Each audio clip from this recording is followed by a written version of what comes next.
What is this?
What's going on, everybody? Happy Friday. Welcome back to another edition of Bailey Price Media Live. We're live doing a live watch party of the Cleveland Browns preseason opener versus the Carolina Panthers out in Charlotte. It is Shedeur Sanders' first start, and he pulled up with all of his teammates, blasting the music. He's getting ready to go. If you're watching, coming in, come and hang out, come talk shop, come talk shit, whatever. This is going to be a great time here, and we're going to do a lot of these as we get close to the season. And as the season starts here as preseason, goddamn, I'm fucking happy football is back. Man, if you're watching, hit that like button, chat what's going on. Let me know what your predictions are for Shedeur Sanders' performance in the Browns preseason opener. I expect him to take a lot of reps here as we watch here. They're about to kick off here pretty soon in the next couple of minutes, and I'm going to be honest, I think he's going to play a majority of the game, a lot of reps, and I think he's going to put on a show here. The Carolina Panthers and Dave Canales have come out, so they're playing the starters here. We'll see how long they play Bryce Young and stuff, and their receivers as well. T. Mac, we might get to see. Jimmy Horn, I expect to see as well. He might make an impact, but man, this is going to be a hell of a game. Football is back, and man, I'm really excited. Chat, I appreciate you tuning in. Joe Accord, what up? Quinn, Lucy, Cheer, Chris, D-Rock, everybody in the chat, what up? Fuck yeah, I'm back. I'm happy football is back. That's all I can say. It's been a great Friday. Wild Coach JB show to finish off really the off-season cycle here. And then we take our 2 weeks off, come back, and the show is going to be even wilder. A lot of special guests return as well, which I think a lot of people really enjoy as well. But waiting for Shedeur here to kick off. And, man, I'm really excited to get this going. We might have some special guests pop in as well here. So stay tuned for that. Man, Matt and I talked all things preseason betting on 0 to 60 earlier, and he made $3,000 off of FanDuel yesterday. Unbelievable. Shout to them sponsoring 0 to 60 because that's unbelievable. Matt betting on the preseason. He said if you're betting on the preseason, you're a degenerate, and then he went and made $2,700, and he don't have the same narrative anymore. But goddamn, it's just unbelievable. Well, chat, what's going on here? We also got other preseason games going on as well that we may discuss, but I think Shedeur Sanders is going to be the talk of the town here as we get started here.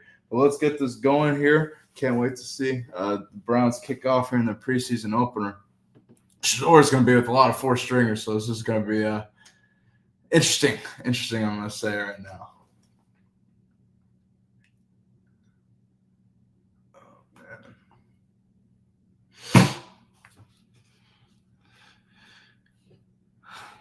Quinn, I hope he plays okay. I really do hope he plays okay.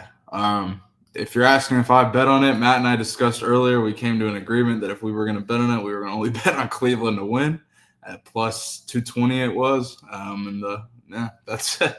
That's it. There's no strategy. There's no insight. That's just you can follow along or not. That's that. But Shedeur's been warming up here.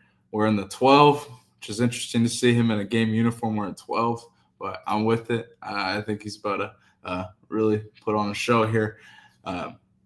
People on Twitter were saying Shedeur Sanders came in with an entourage.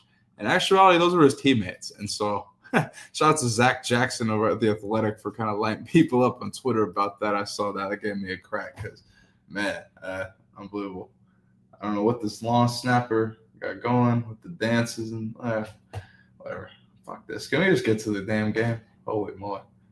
I don't give a fuck. None of that. My Lord. Wow, there's actually a lot of people at a Panthers game. Look at that.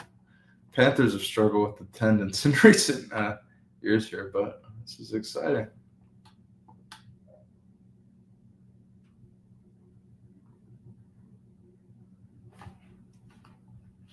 Kicking off now. Here we go.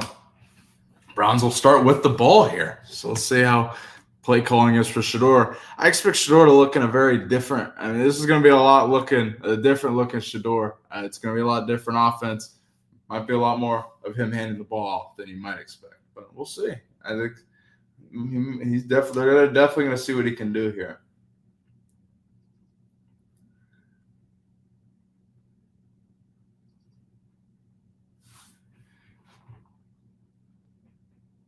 Shedeur comes out round 5, pick 144. I'll be damned. I don't know if I would have expected him to fall that late, but we're here. Let's roll. Try to see the Panthers get out there at D-line. Get kind of a context here.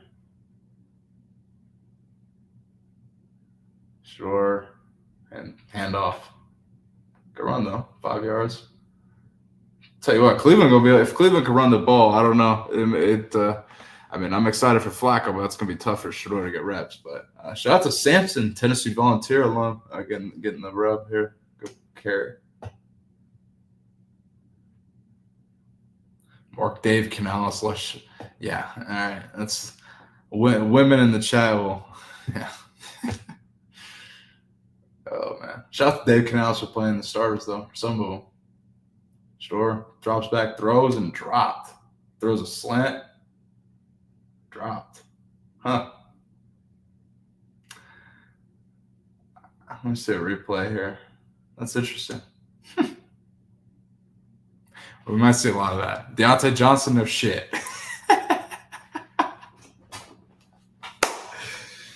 You gotta laugh and enjoy it. It's the preseason. I mean, if you're taking this seriously, come on. 3rd and 5 for Shedeur. Drops back, throws, complete. Looks a little short.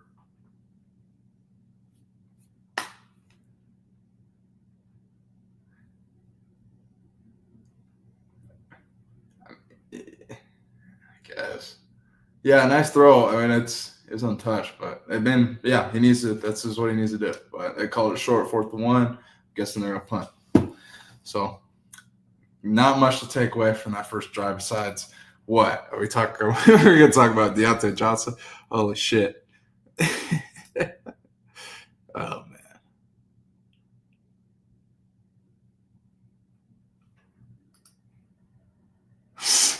punt on 4th and inches in the preseason opener.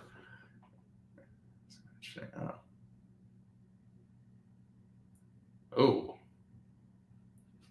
I'm just glad football's back, folks. That's all I got to say. Shedeur had his first drive. Let us know. Let me know in the chat what you think of this. I gave my reactions. Pretty basic stuff. Not a lot to take away from it. But let us know what you think. Matt just I'll just tell you what Matt texted me. Deontay Johnson's sorry ass needs to learn how to catch the ball.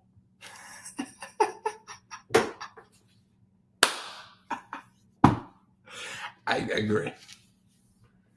The Panthers come out on the 10 or on the 9.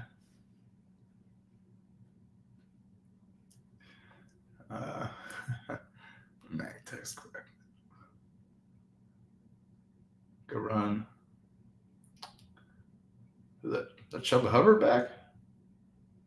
Good to see him back after injury.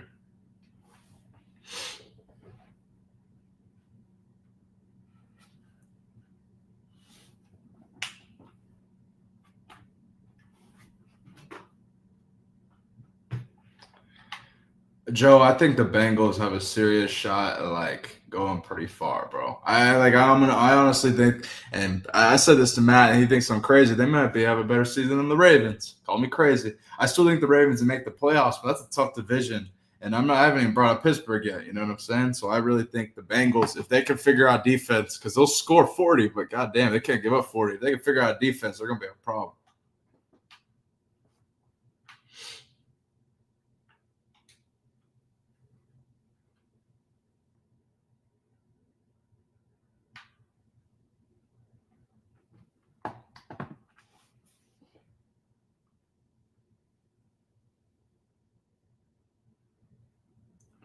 Bryce Young gets to drop back on 3rd and 6 and is almost sacked.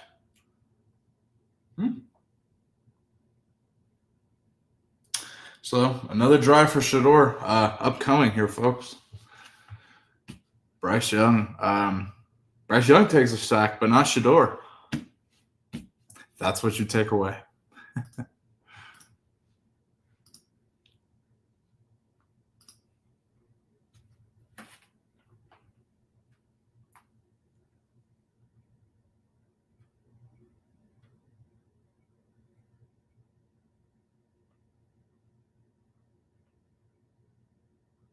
Spot Matt.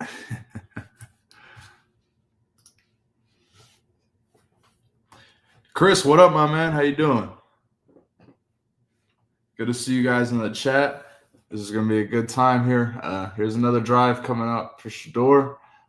Might get some better field position here and see what he can do with it. I think he'll come out and score here if Deontay Johnson's, as Matt says, Deontay Johnson, sorry I should catch the fucking ball. That's what I think, and we'll see.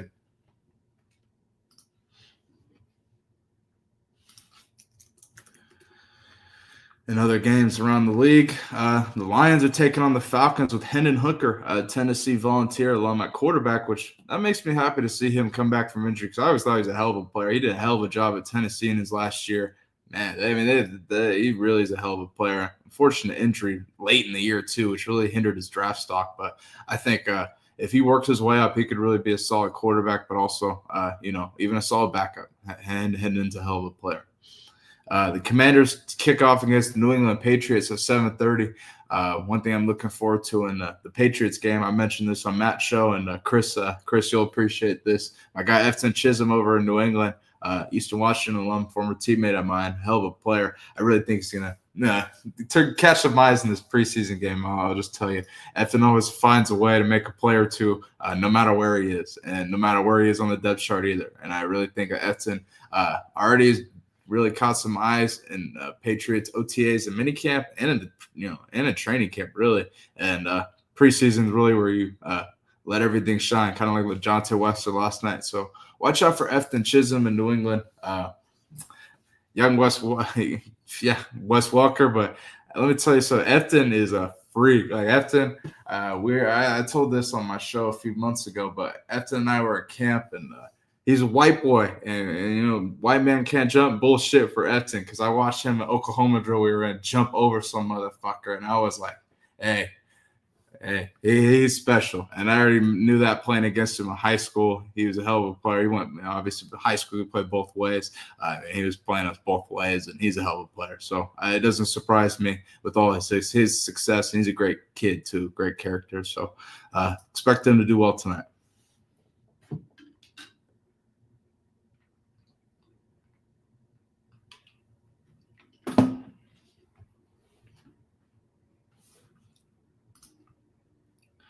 I mean, what are you going to blame Shedeur for that one? It's Deontay Johnson. Deontay Johnson can't be dropping shit like that either. Like, let's be real. Deontay Johnson's in no position to be doing that. I'll just say that right now.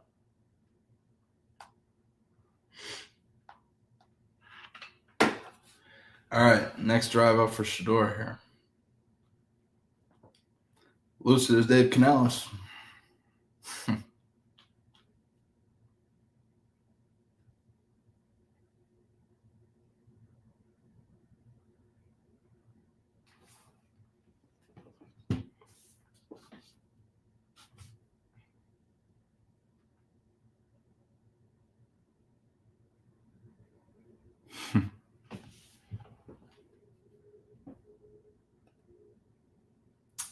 First and 10 for Cleveland. Shedeur drops back, throws a screen, caught by the running back. Running back goes. Good play.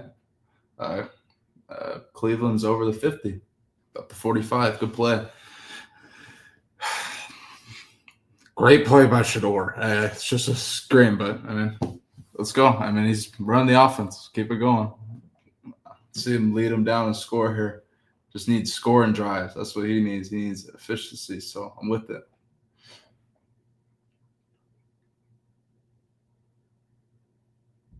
Shedeur drops back again. Throws deep. Receiver's tripped. Second and 10 for Cleveland. It's going to be an interesting. It's going to be interesting. I like what I see so far, but it's not really much to take away.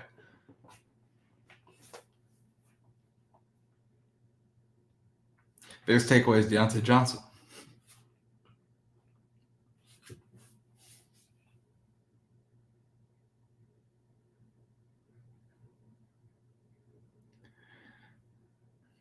Brett is ready. Brett is praying for Shedeur to have a horrible game. Brett, you don't want him to have any success. Be like nitpicking shit. Just let it play out, Brett. You'll know. You know whether you'll be right or wrong at the end of the damn game. It's been he's had like 6 or 7 plays. Calm the hell down.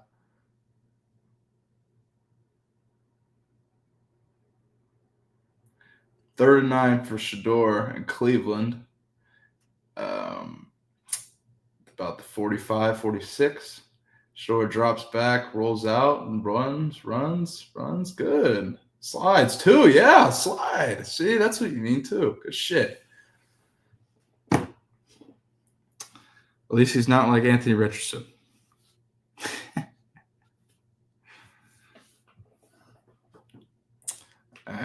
Yeah, nice scramble. I'm happy he's not like Anthony Richardson and decides to like Cam Newton everybody. Good slide. Oh, Anthony Richardson, man.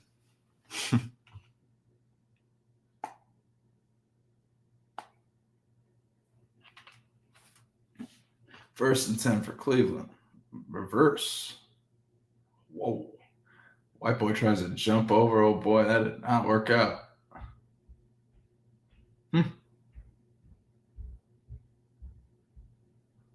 AR5 would try to run everybody over. He's but then he would ask, and then he would I'm fine. I'm kidding. He wouldn't tap out, but he did tap out. I'm not fucking around, but he did do that. I just don't respect all the attention, the jersey retirement for Navarrete. I agree with that. Brett, I understand where Chad Brown, Matt, all the, Colorado alum and, people who have been there, long before the Coach Prime era. Shedeur. I understand where they're coming from, the jersey retirement. This last play is play action. Shedeur rolls out under pressure and overthrows somebody open. And that's all good. Next play, 3rd and 12 for Cleveland here. Let's see. Chris, you might be slightly ahead.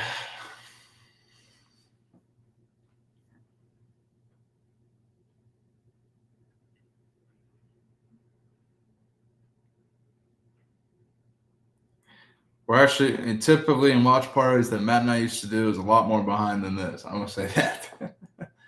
Shedeur throws. Oh, look at that. Is that the rookie? Who's that?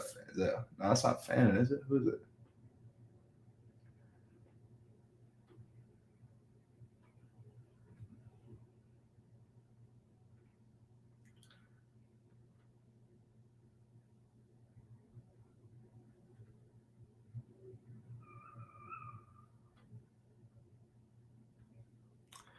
Well, let's see here. 4th and 2. Chat's already fucking my head and shit. I don't know what the fuck happened. 4th and 2. Safety. It's a corner blitz. Shedeur runs back. You can't do that. Shedeur, what the fuck are we doing? See, that's the bad habits we saw from CU, where the drifting and shit. And can't have that. You're gonna see. I mean, that's something he'll be coached out of, but that's. You don't want to see that, but he'll be coached out of that. But you don't want to see that. Also, 3 tech came through pretty damn quick, but still, he got panicked. That is what it is.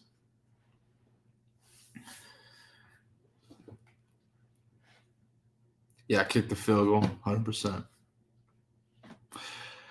Well, chat. Well, how we doing? How we feeling? Some good, some bad so far. That's what I'll say on Shedeur's performance so far. Some good, some bad. It's up and down. I had some things that I really didn't like, but also he'll be he's got to work those habits on. He'll be coached out of that shit. That's what I will say. But now Bryce Young, I would presume back up, or Andy Dalton. Andy Dalton, hell yeah, veteran. I think Andy Dalton will sling it if he comes in there because. If you notice, players like Andy Dalton, Cooper Rush, who come in, been there and played and done that, long-time players. I'm just throwing out the redheads, but I'm saying veterans, Flacco even you can throw in there, have success because they've been there and done that, and that's what I'll say. That's why I think Joe Flacco, even as the Browns starter, could have success if they can run the football. It all depends on how they replace Nick Chubb. That's what I'll say. Because Chubb was a factor with Flacco previously.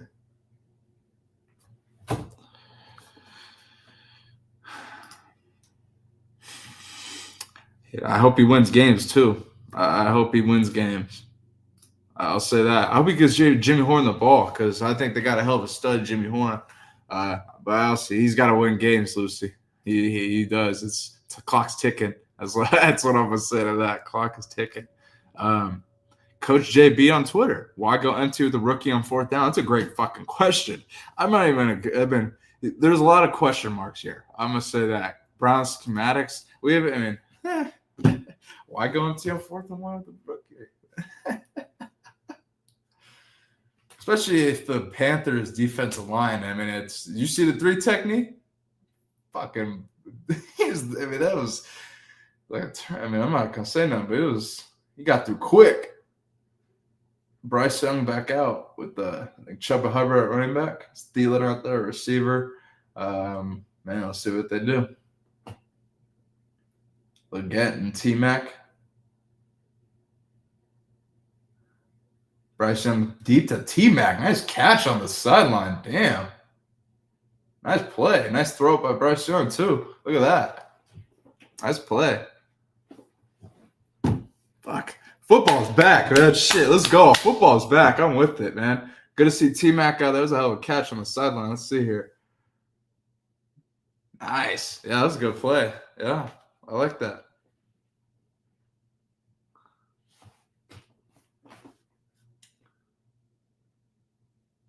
Chuba Hubbard with the carry. Yeah, they got like Rob Hunt out there in the start. Yeah, they got a lot of starters playing. Interesting for Cleveland. Shedeur wins this game. Good for him. He winning with backups. That's a win for him.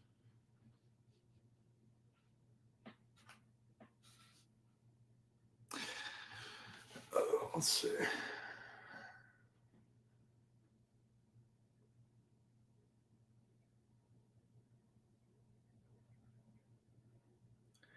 Third down coming up for Bryce Young.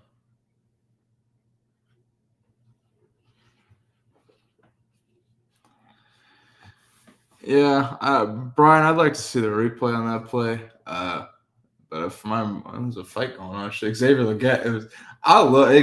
gets like, if Bryce Young get him the ball, I think he could be a real special player, similar to Deebo Samuel, but he's a little bit bigger, a little bit like longer. Like I don't not as, I mean, Deebo's a little bit thicker, if that makes sense. Like so Xavier gonna have a hell of a season. Bryce Young can figure out how to get him the ball, but not if he's fighting motherfuckers in the preseason. Oh, boy. Yeah, and he's country. He's a South Carolina country and shit. He can't be fighting motherfuckers in the preseason. That's going to beat me. But, hey, let's go. Football's back. Let's.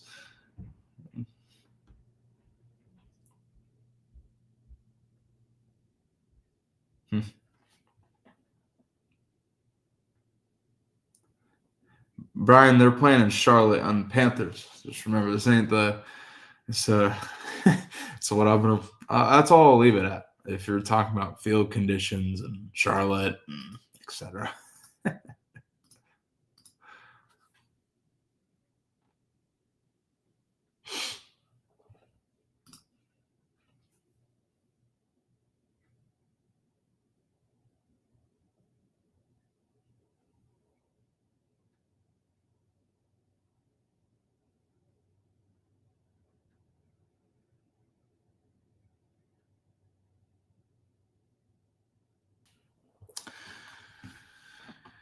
I would expect a ejection coming. They both threw punches, didn't they? But we'll see if they throw them out. They throw them out? Let's see.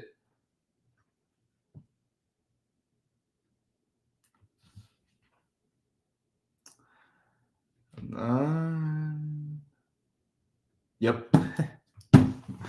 Shocking. Don't throw punch. I mean, it is what it is. Look, yeah, you can't be getting thrown out of preseason games. I think you're I think you're an exciting player, but fucking hell.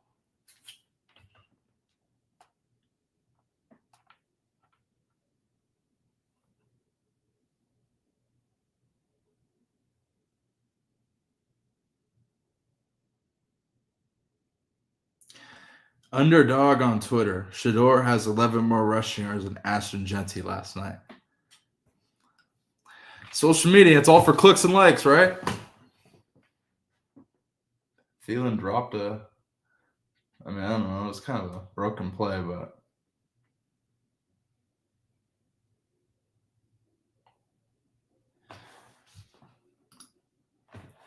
I might be able to see if I can get him on later. And so let's see how Shedeur does first, and then we can get his reaction maybe at the end.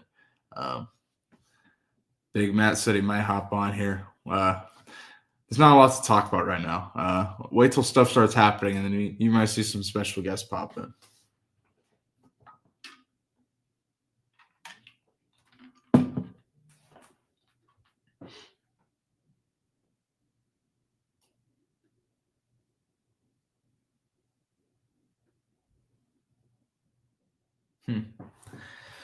Chat, I want a prediction.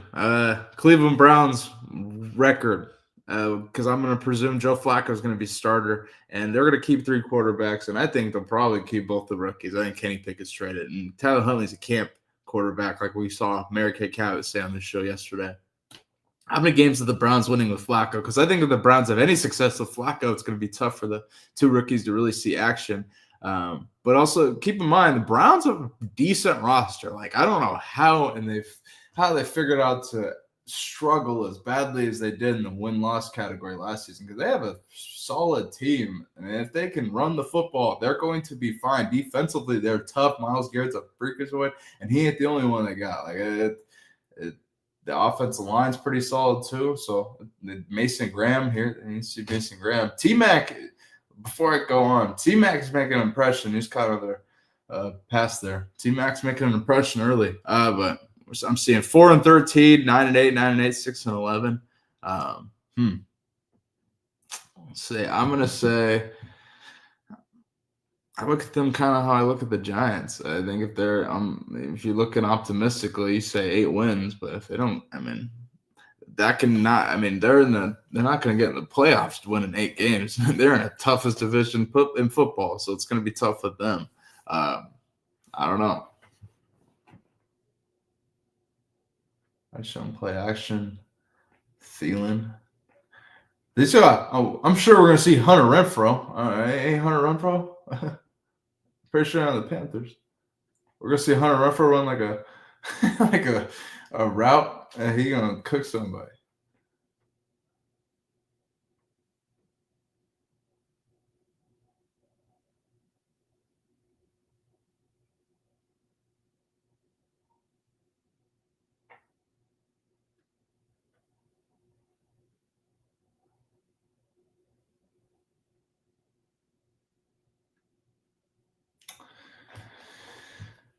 Panthers starters against the Browns defense here. Panthers are at 5. Let's see if they can get in the end zone.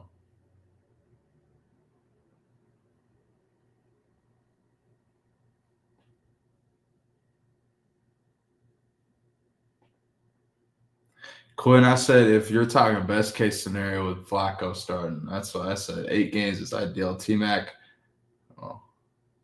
they dropped the touchdown. T-Mac dropped the touchdown. Now, I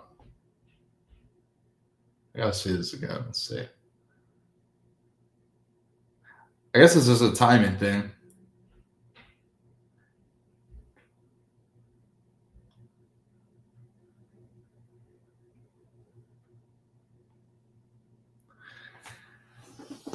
Facts, Brett. This is a timing thing. T-Mac gonna get it right.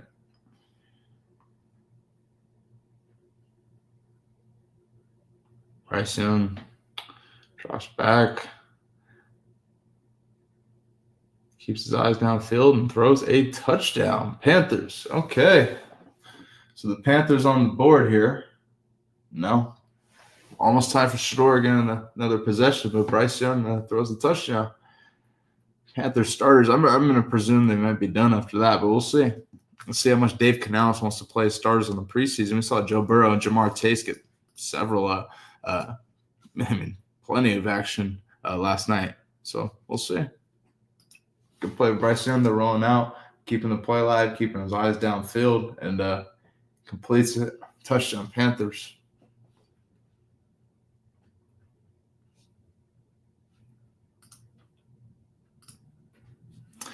Stay tuned. I'm sure he'll have something to say. Good or bad, to be honest.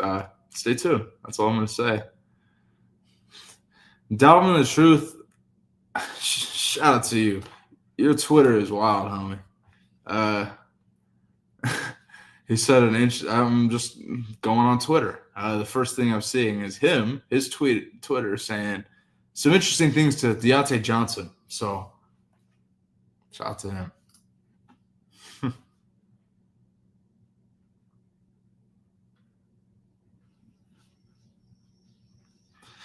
Yeah, Bryce Young, Drew Brees, Russell Wilson, Chris, and then go on and on. Small quarterbacks, you can go old school, you can go old, man. Yeah. Can't be surprised with them. Ballers. Especially, those I just mentioned too.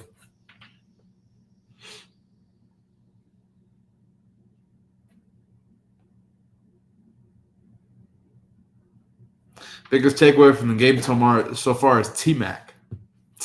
The Bryce Young and T-Mac connection. I like it. I really like what I've seen from T-Mac so far. He's got to nail that at the end zone part, but shoot. He caught a really good pass on the sideline earlier from Bryce Young.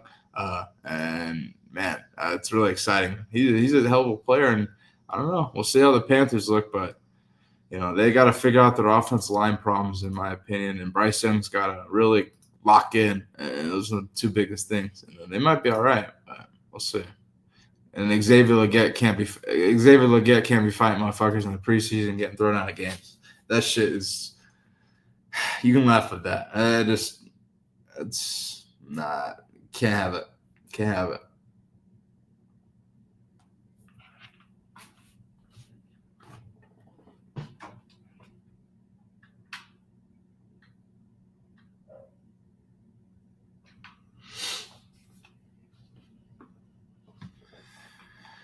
I mean, T-Mac could be the next stud. It just, I don't know. It depends on Bryce Young can get him the ball. Come on, Brett. It's a bad look, dog. I don't know. I mean, yeah, go on. Shoot.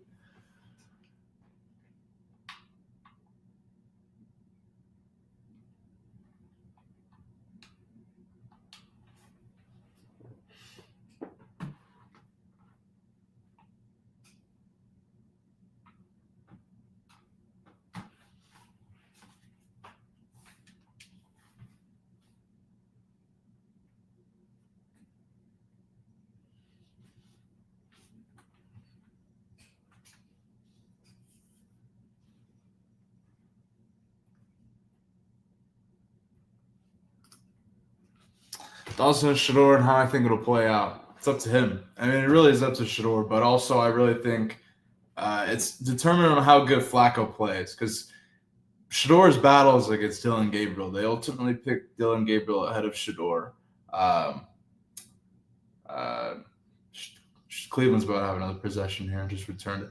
And Shedeur's ultimately got to beat out Gabriel. The biggest thing with the Browns drafting Dylan Gabriel as high as they did in the third round is he's a left-handed quarterback, and with the lefty offense, you gotta really choreograph your offense to having a left-handed quarterback. There's certain plays you can't run. You gotta really be invested in having a lefty to draft him, and I think that's with Cleveland and them drafting him, Stefanski drafting him. They were probably all in. And I think that Shedeur being there as late as he was, I think that they also had no choice but to get the insurance policy. Almost like I'm not going to compare it to. It's in a similar idea to the way the Falcons drafted Penix after signing Kirk Cousins to that much money. That's what I'm going to say.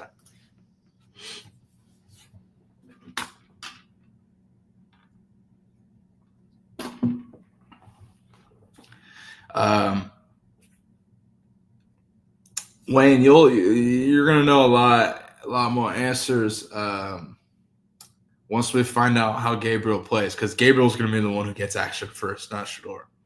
That's just the truth of it. Everyone wants Shedeur to beat out Gabriel so early. I really think that they're gonna put Gabriel out there first. Like if Flacco struggles, Gabriel's gonna be the first one out there, and you're gonna really find out a lot. And if Gabriel goes and plays out there, then yes, Shedeur will probably go somewhere else. But also, if Gabriel goes and struggles and Shedeur goes out there and balls, like there's that too. So you got, I mean, it's a lot up in the air right now. That's my take on the situation. 1st and 10 for Cleveland. Shedeur under center. Look at that. So yeah, let's celebrate the little wins. Shit. Shedeur under center. We didn't see that much at CU at all. I mean, it was a lot of shotguns, so I'd like to see that.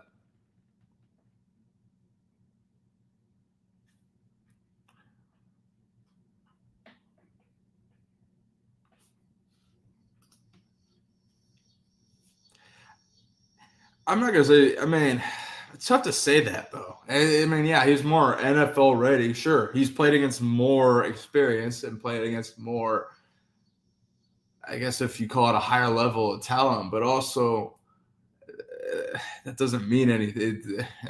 It's subjective. I don't put a whole lot of weight to that. 2nd and 5 for Cleveland up the run. Shedeur throws a screen, tackle for loss.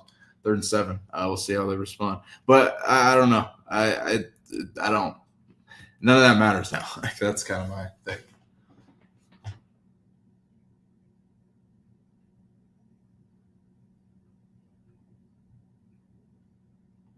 The Browns are leading into the run, Chris. Yeah, that is the Browns.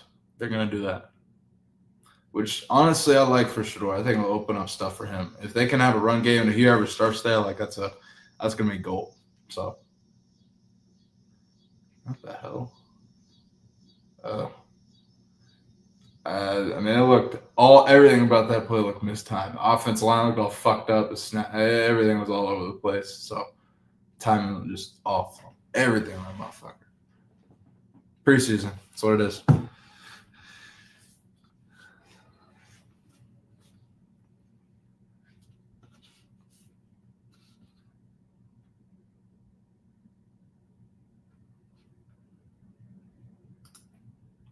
Age don't mean they're NFL guys. That's what I'm going to say. That's what I'm going to say. Yeah, I mean, they're older. I don't mean they're NFL guys. And the muff punt? What the hell? Oh, is that so? Let's see. Cleveland might be getting the ball in good territory here. Let's see what the call is, though. I don't know. Maybe not. Nah, I don't think. I think so. Carolina keeping the ball, I would guess. Did the return a touchdown?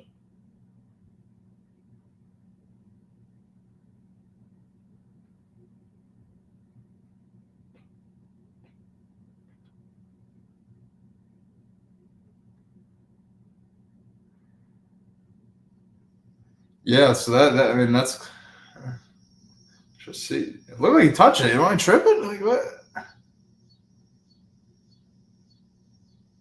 What's the call? Cleveland ball. All right. Offense. Let's go. They're gonna run the ball for a touchdown. Watch. It's not gonna be anything Shedeur. It's gonna be a fucking like 12-yard run. It's gonna be inside zone, and they're gonna go and like. It's not gonna be anything the fans want.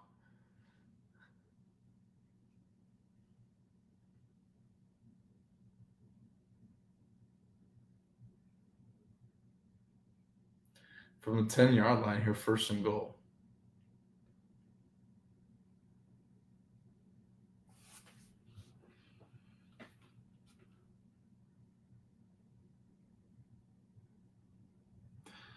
As a Dolphins fan, I want to give it because the left-handed factor that would make things easier on the offense if Tua got hurt.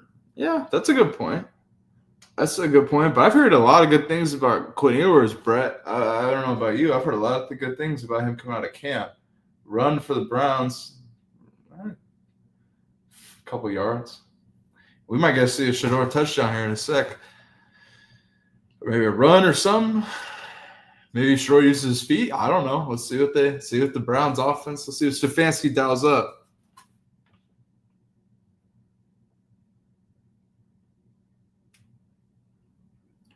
I'm waiting to see for how Shedeur reacts to scoring.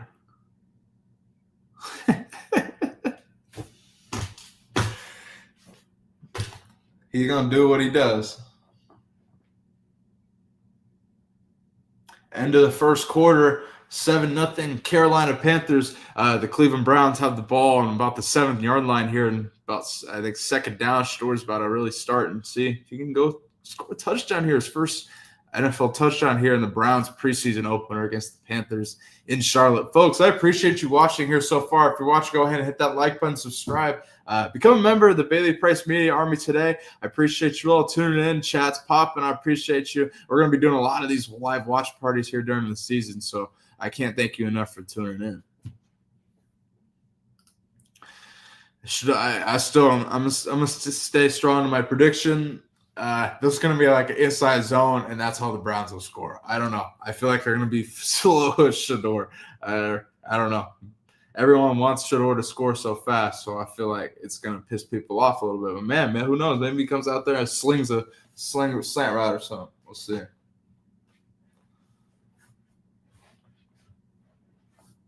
Yeah, Brett, how do you feel about Tua? I'd love to hear. Chad, how do you feel about the Miami Dolphins under Mike McDaniel? I think there's a potential that they win less games than the Vrabel and the New England Patriots. Drake May in year 2, I think there's a lot of potential. Let me know whether you would agree or disagree, and let me know how many games the Miami Dolphins will win in 2025. I'm going to say, I think 7 games. I don't know. I'm not a believer in the Miami Dolphins, so I don't know. not too optimistic. All the women in the chat are massive fans of Mike McDaniel and Cliff Kingsbury, Canales, all the names I see in the chat, and I'm sure as we do more live watch parties, their focus will be on the head coaches. Wayne says 6-7.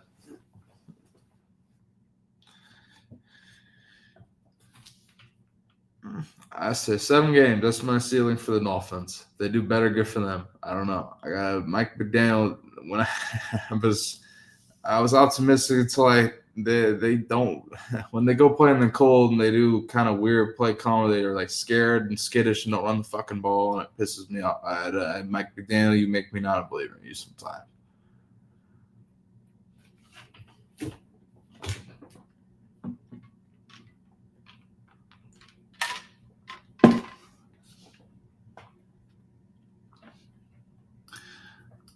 "45 minutes in here on the live watch party. The Browns here are in the red zone on the 7-yard line here, about to score. Here we go.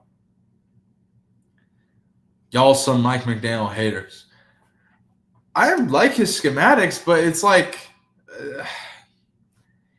it works until it doesn't, bro. It works until a veteran like defensive coordinator like Spagnuolo comes down and says, "Fuck that, we ain't doing that." Like you get shut down quick. So if Mike McDaniel can pull it off against some little short play action throws, touchdown, nice throw. Hey, he connects with the receiver. Receiver been having a connection with the camp. Hey, good shit. Shedeur touchdown. Cleveland Browns. Shedeur Sanders' first touchdown pass out of play action too. I like that. Out of under center play action, something you didn't see at Colorado. So I've been saying the offense that Shedeur is going to be in a lot different. And there you get a glimpse of a touchdown for Shedeur Sanders. Man, first career touchdown for Shedeur, for first preseason touchdown, I'll say.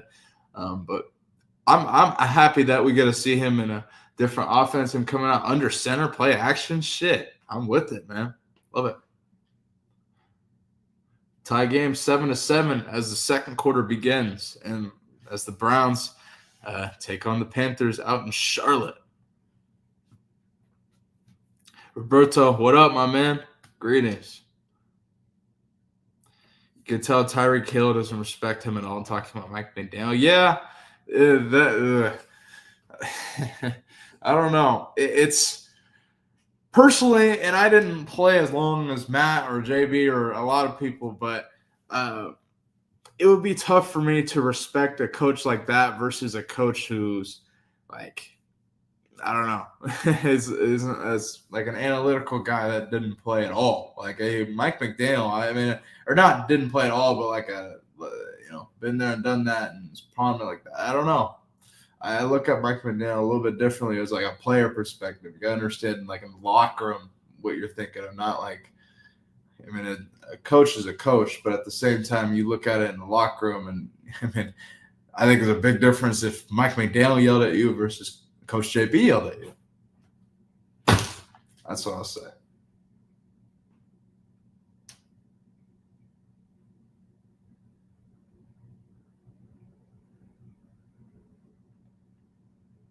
Roberto, no, this is going to be all Shedeur. This is going to be all Shedeur and Tyler Huntley. We might see a little bit of Tyler Huntley. I expect in the second half, probably, I'm going to say like midway through, I'm going to say around like 7 minutes, maybe through the third quarter. We may see Tyler Huntley if I had to predict. I don't know.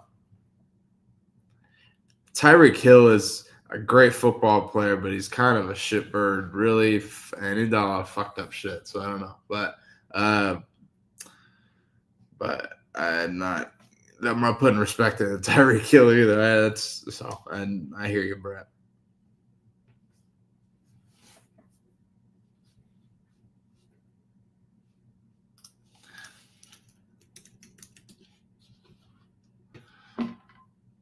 Let's pull up Shedeur's first touchdown here. I just seen it out of a different look where it's not empty, like, or it's not out of gun, like, you know what I'm saying? That makes me happy. Hold on. Got 3 things going here.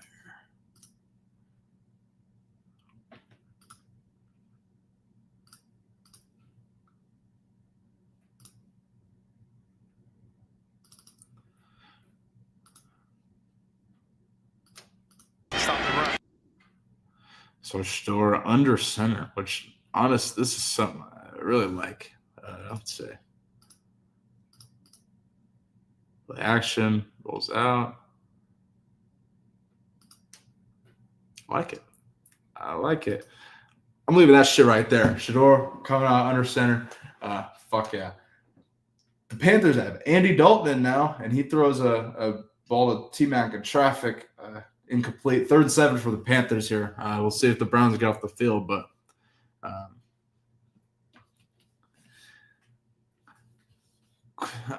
all I'm going to say is remember that tweet I showed yesterday on my show about Black Twitter and Coach Prime coming out saying once Shedeur throws his first 8-yard slant route, Black Twitter going to go crazy? Shedeur is through for his touchdown. I'm sure Twitter going crazy right now. But I'm happy. I like the play. Like I like seeing it. I like seeing him in a different look. I like it. First live look against action. I'm with it. You got Bucky out there doing his thing, filming out there. Shout out to Bucky. He does a hell of a job, and he's really blowing up his shit. Fucking well off. He's blowing that shit up. So shout out to Bucky. Does a hell of a job, obviously. A lot of other college football programs do the same shit Colorado does with the behind-the-scenes shit and with a reason because Bucky does a hell of a job. So shout out to him. Rock Wilder, what up, my man? I appreciate you tuning in. I appreciate it, brother. What's going on?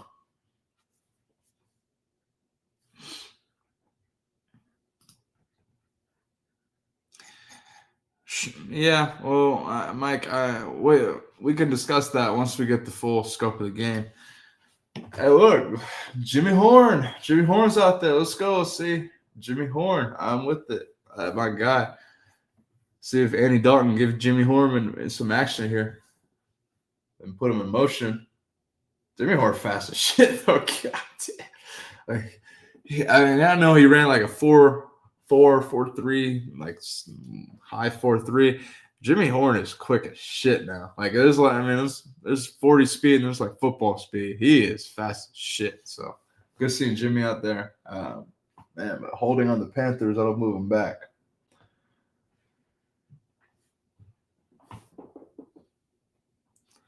Rock Wilder, going back to work on the grind. I appreciate you tuning in, my man. Call JB to see what he thinks.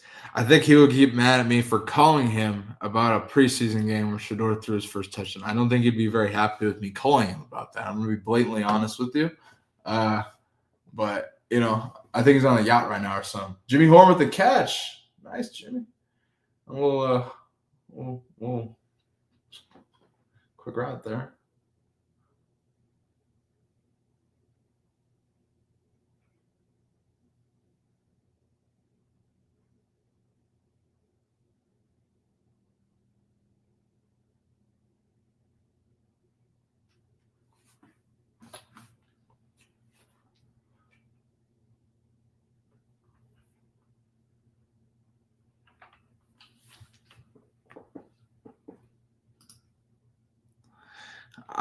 It's fucking, I don't know what about it, California anymore. Are you kidding me?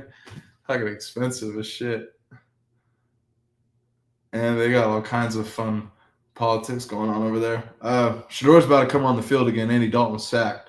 So here we go, 4th down for the Panthers. Rockwild, I don't know. Arizona maybe potentially in the works. I don't know. I also love Tennessee though, and a lot of places on the East Coast I like too. So it's something to consider. But Arizona's definitely in the works, definitely in the considerment coming up in the future.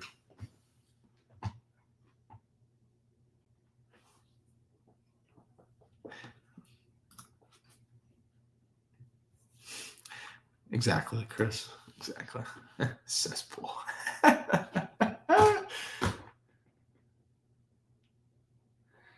Maine? Oh, I'm from Seattle, Washington. So for me to move to Maine, that would be, I don't know, man. I'm already pretty far from family. So, I'm still my young, low 20s, so I don't know about moving to Maine right now. It's nice though. But I wouldn't live there. The Browns going to be in some interesting field position, to say the least. Let's see how Shedeur can get out of this, or if he can get out of this.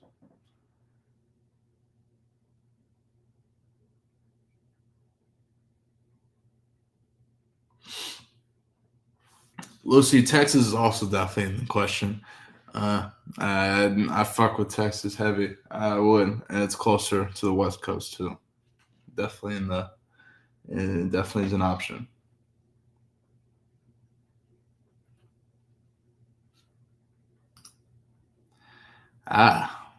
Interesting. Gatlinburg's interesting. A lot of interesting places in Tennessee. Closer to Dollywood. For those who've been to Dollywood, it's called Tennessee Disneyland. Interesting place. Kind of fun though. I don't know. I went there as an adult though, but it's kind of cool. It's fun. It's fun to walk around.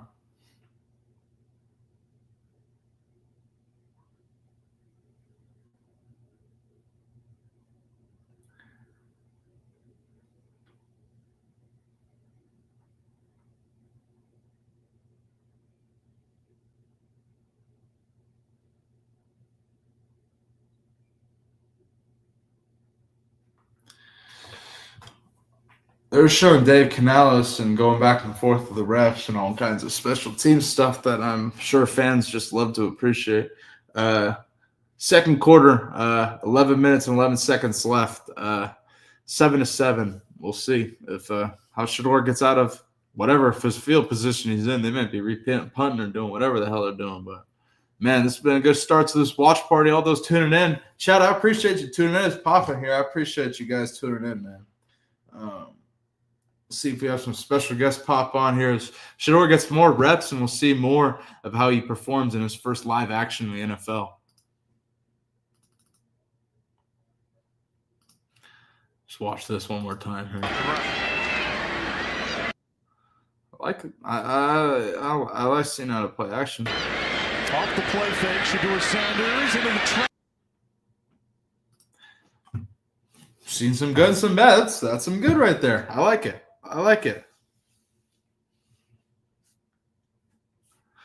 Brian, it's the preseason. You're going to see a lot of stuff that you can critique probably.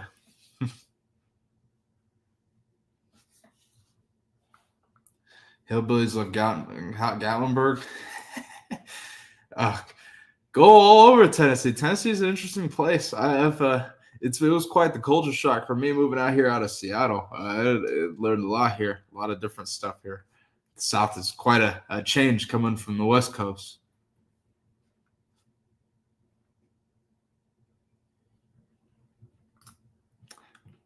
You should do it, bro. You should do it. Yeah, Roberto. So Matt, Mr. King. Mr. King will be back as well. My man Sean King. He'll be back on this show as well. Matt will be back. King. Eric Weddle will be back as well. Weddle will be back on Mondays, EW Mondays, so he'll be back as well. Always love having an in-season guest for Coach JB show. So those guys will be back, and we got a lot of stuff cracking, a lot of stuff planned for the Coach JB show. So stay tuned. Those guys will be back. Brian Matt said he might pop in. We're kind of it's early right now. This is gonna be kind of a long kind of hang out and kick it and watch party. So Matt's gonna pop in when Shedeur keeps making plays here, and we can kind of get a summary and recap of his performance here in his first start. I haven't talked to JB, but I love to see what he says to Shedeur's performance. Shedeur's shitty. That's probably what he's going to say, if I quote his show best. Oh, man. Let's go around the NFL here. Let's see other preseason games. The New England Patriots are 14-0. I haven't paid any attention to who scored yet in that game, but Rockwada, yeah, Tank will be a monthly guest here on this show. He's gonna come in, talk shop to Caleb Williams here as he always does during the season here on this show. I cannot say he will be on JB's show, but I can confirm he will be a monthly guest on Bailey Price Media Live.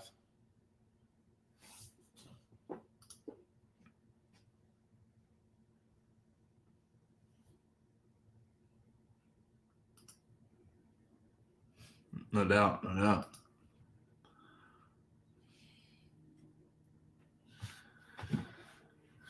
Let's see. 2nd and 7 for the Browns and Shedeur.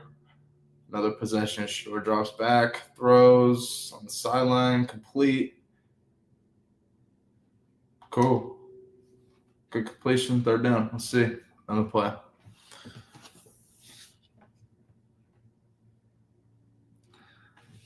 We need the truth. Who's easier to work for, Matt or JB? As a youngin', I really enjoy working for both of them. They both give me the. I don't look at either of them as hard to work for or anything. I really enjoy working for them. I'm really blessed to work for them, and they give me a lot of both give me a lot of different challenges that I really I appreciate. You know, a lot of people don't appreciate struggle, hard work, etc. But I personally do. 3rd down, Shedeur throws, completes, kind of a ball late and behind, but it's complete. And there's a flag on the play too. All kinds of shit going on. Let's see.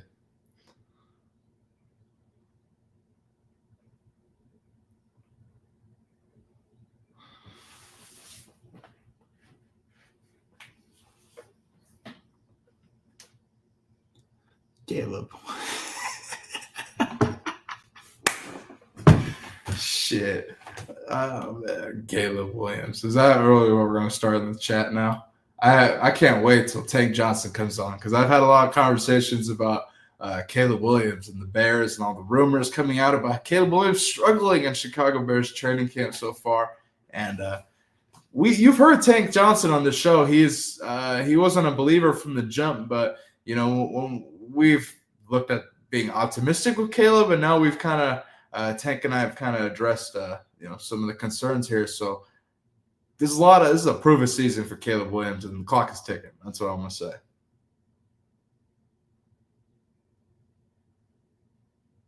Shore drops back, throws over the middle, complete. And he takes a hit too. Good shit. And it's up and going. Hey, let's go, Shedeur. I with that. I like that. Completion over the middle, take a shot too. Gets hit a little bit. Let's see the protection. They play a little game. Left side collapsed after a while, but he gets it off. I like it. Shedeur, good play.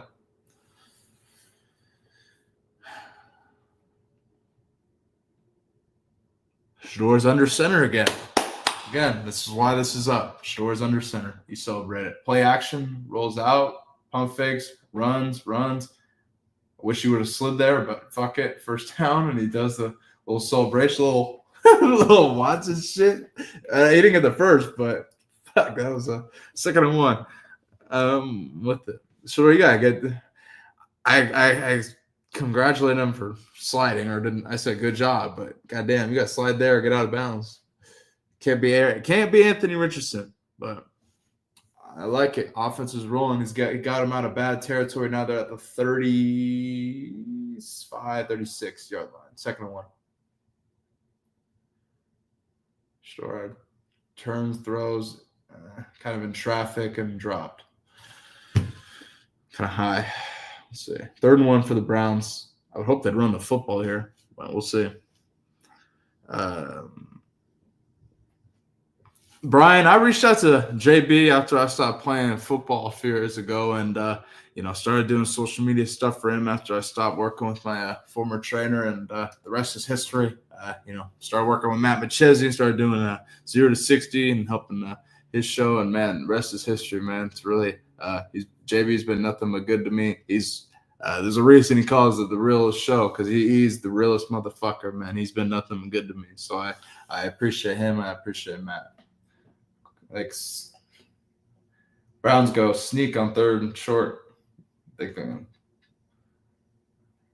No more. Are they doing the new fucking electric shit? I can't believe the chain gang's gone. That's horse shit. Whatever. I mean, I guess they're still there, but still, it ain't the same. It just feels. You can feel it. It feels different.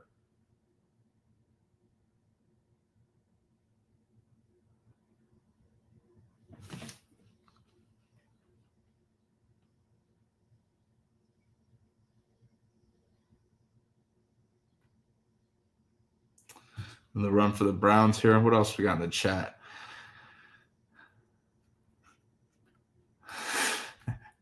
I love Smitty.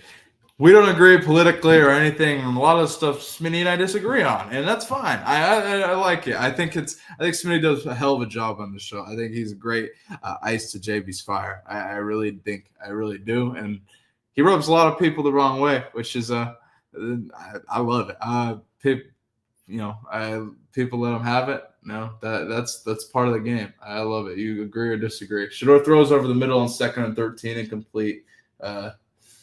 And wish I had a better angle on that.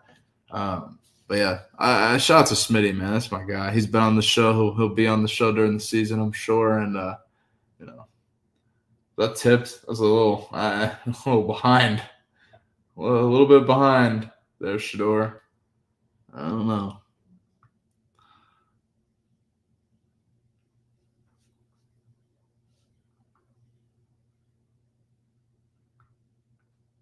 Shedeur drops back on 3rd and 13, rolls out, getting chased, rolls backwards more, rolls around again. Holy shit, he keeps running to the other sideline now.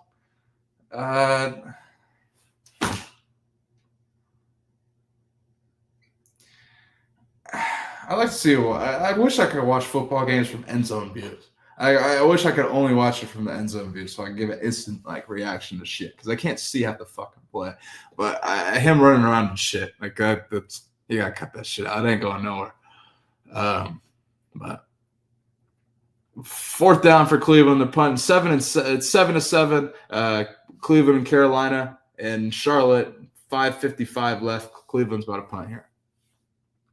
Do I think he runs too much? No, I think he uses it to his advantage, but I think that he has a bad habit when he gets under pressure and he gets anxious. He drifts. He drifts in the pocket backwards, which we saw at Colorado. Jimmy Horn on the return. I don't know. I get excited whenever Jimmy Horn gets the ball because there's no telling what he could do, man. Jimmy Horn's electric, but Jimmy Horn on the punt return lost a yard or two. But Panthers ball here. Going back to some more questions in the chat here. Let's see. What am I going to show some more recipes on YouTube? Yeah, I've never talked about this on this channel. I used to have a clothing brand and kind of thing where I used to cook steak and beef and other shit and smoke all these meats. And so kind of how JB does it. It's kind of similar, but I didn't have, I was doing it in my apartment. He's doing it with all kinds of smokers and shit and, nice expensive stuff. But yeah, man, I used to have an Instagram that did that. I kind of shut it down once I started really growing this stuff and, doing this. But yeah, that might be something I dive into in the future because, yeah, hell yeah, I still eat like that. I still eat giant steaks and ribs and shit that I cook here in the fucking apartment. So hell yeah, bro. I'll definitely dive into that going into the future, my man.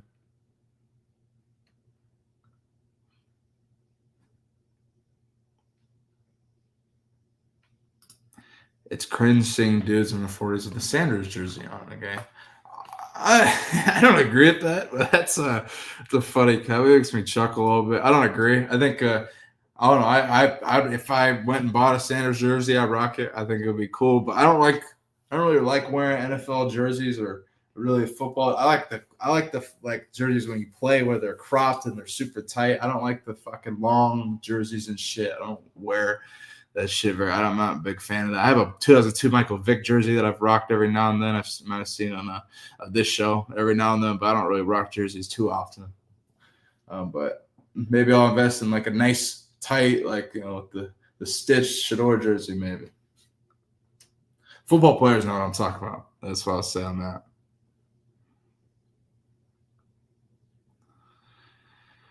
Am I a Seahawks fan? I grew up a Seahawks fan. It's definitely a team that if I had to pick a root for, 100% is a team that I root for. I don't cover them too much on my show right now. I have Ray Roberts, who's a Seahawks alum. When I do cover them, I'll have him on and talk Seahawks with him. He's my Seahawks go-to and see my Seahawks guy. He played for the Seahawks for a real long time. Does a lot of stuff with the organization still. Hosts podcasts on their YouTube and stuff. So I'll have Ray on during the season. But yeah, man, I'm excited. I discussed this yesterday. I think the Seahawks have a potential to win the more games than the 49ers.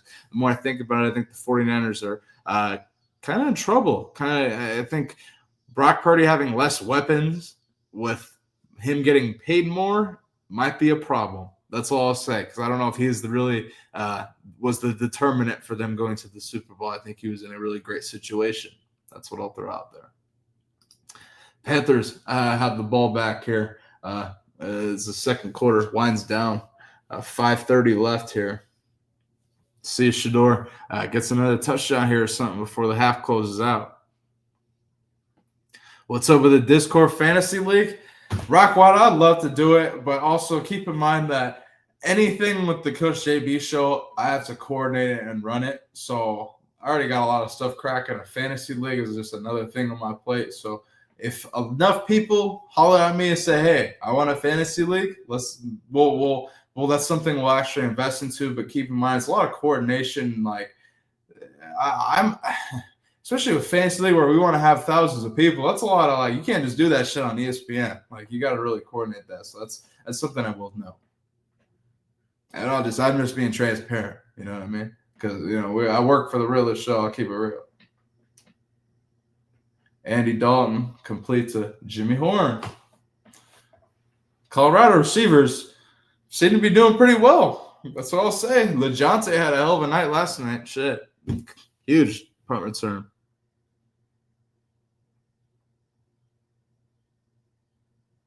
I need to ask Joe Accord to run it. Shout out to Joe Accord, man. I appreciate Joe Accord. That's my guy. 3rd and 6 here for Andy Dalton. 4:24 left in the second quarter here. Dalton throws deep. One-handed catch. What a play. Who is that? I don't know everybody's roster number. There's a flag on the play. I think the Browns jumped though, so I think that's gonna stand. What a play. Hell of a one. That was a hell of a one-handed catch. Jalen Cook.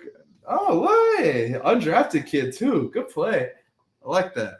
Andy, that was a good throw by Andy Dalton too. But let's see this replay. One-handed catch. What a play. Look at that.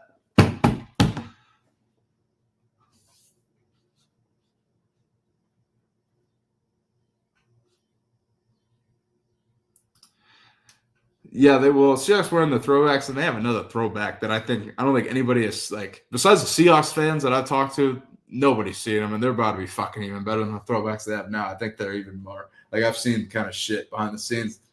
Watch out for the other throwbacks, bro. They're fire.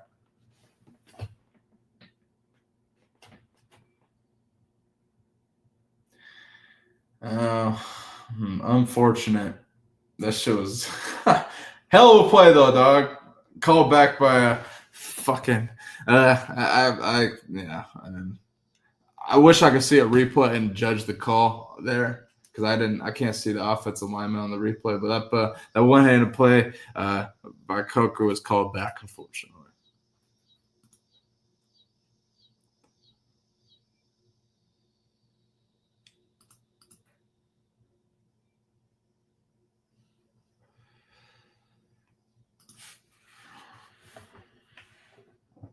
Flacco. I like Flacco, man. Flacco's a baller. He gets a lot of hate for no reason. Flacco's a baller. I don't know. He's bounced around. He's a veteran, grizzled veteran. But when he went and led Cleveland to the playoff run 2 years ago, I had a lot of respect for that. And I'm like, everyone was hating on him. And everyone, I'm like, hey, Flacco's a grizzled veteran. And especially in a league that I think quarterback play is not diminishing, but it's kind of changing.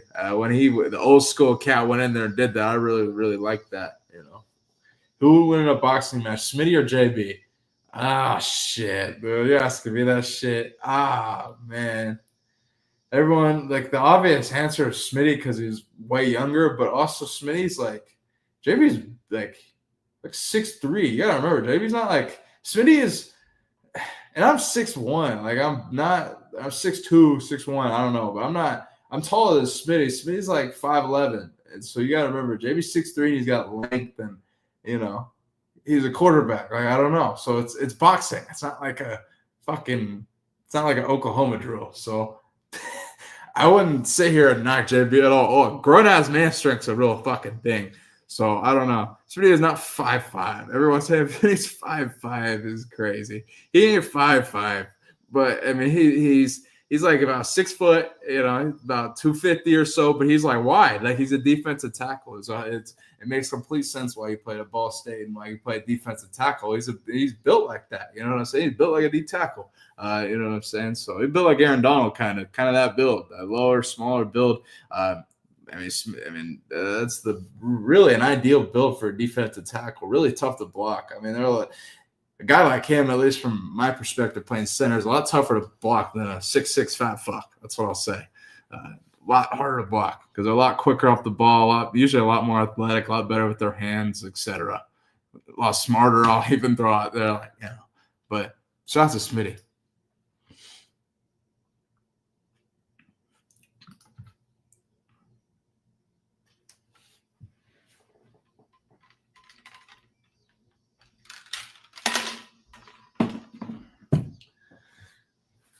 Oh man, Twitter going crazy right now. I wonder what Twitter is saying.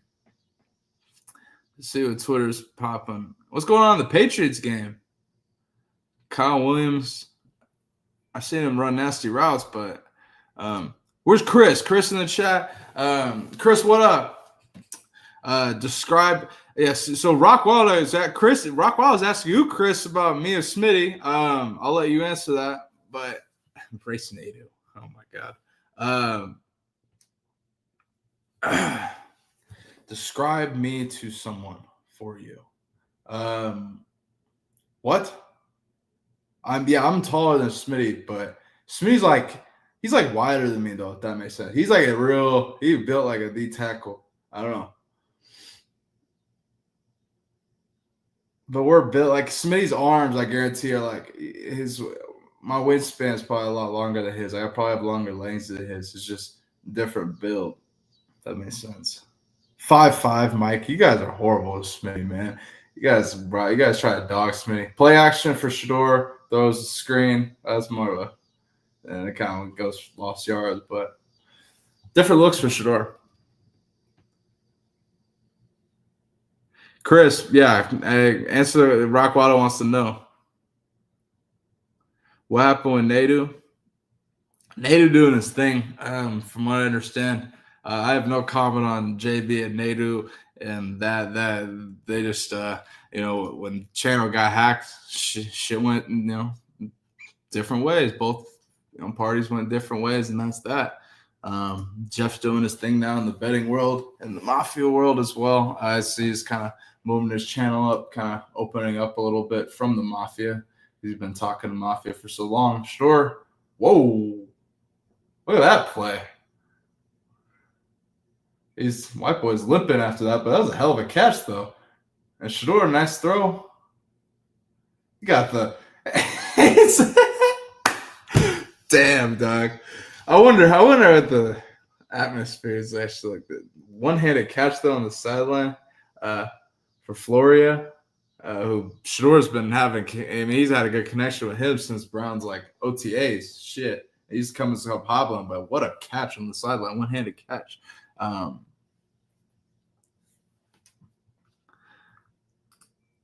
Being too PC for the company. I'm not gonna sit here and go unhinged and crazy and say a bunch of stupid shit. You guys know me. You know how I roll. I'm not about to sit here and fucking cause a bunch of problems. Calling Smitty 5'5" is hilarious. Yeah, I don't know. Would Smitty have gone pro if he didn't get injured? I think, yeah. I mean, he could have. It's a battle, and it's not like Smitty played in 2015 around then. I think if he had not been injured, yeah, he could have. But also, I think because he was hurt, he made a decision not to pursue it, which also is a tough decision, but it's a real decision in life. You know when when football hits you, and when it's done. You'll know it hits you in the face as a football player, and you really got to make that decision. It might come sooner than other for football players, no matter where you're at, college and the NFL, even high school for some. If you want to count that, but interesting. Shedeur Sanders is shout out to Gucci on Twitter. Shedeur Sanders is #1 trending topic in the world on Twitter. Are you surprised? Smitty on Twitter. Since we're talking so much Smitty, since we're talking so much Smitty, Smitty says, "I've seen enough. Shedeur Sanders is QB1 in Cleveland."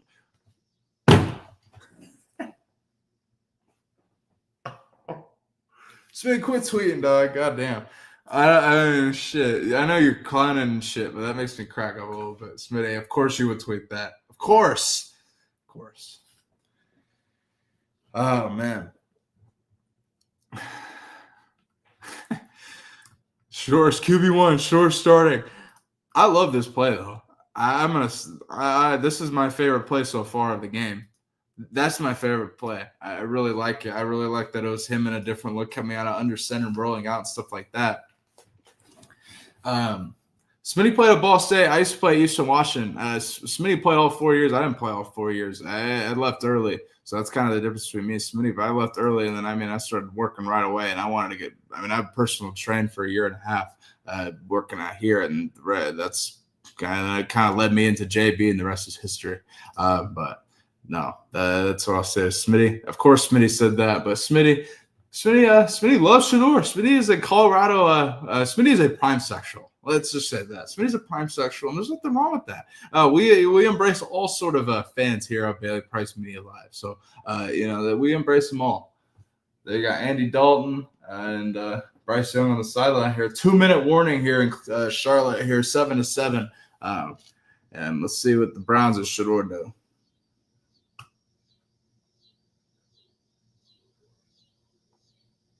Yeah, Mike, I agree. No, there's no.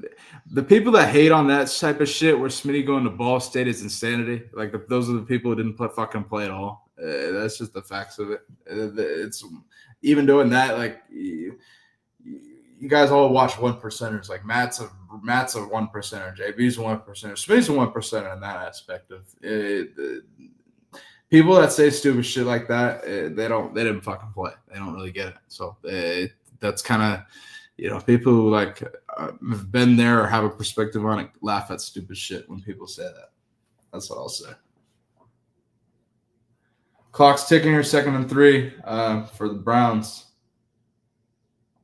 on the 23-yard line here.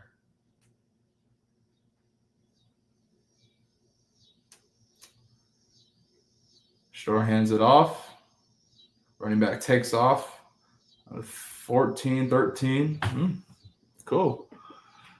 Might get another opportunity for play action for Shedeur out of under center for a touchdown. Let's do it again. Fuck yeah. Come on. Quarterback 1 in Cleveland will be Tanner McKee for sure. Yeah, I don't agree with that, but that's funny. I don't agree with that. Oh, man.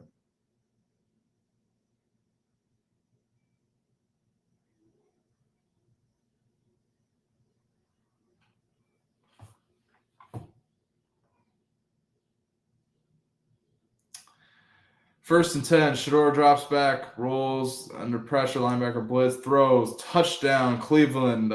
He completes one to Davis. Nice play, Shedeur. Also, I like that they picked up protection for Shedeur. It's you're having Anthony Richardson, Shedeur's doing the fucking, the Washington shit. Let's go. I'm with it. Good play. 2 touchdown passes for Shedeur in the first half. I'm with it.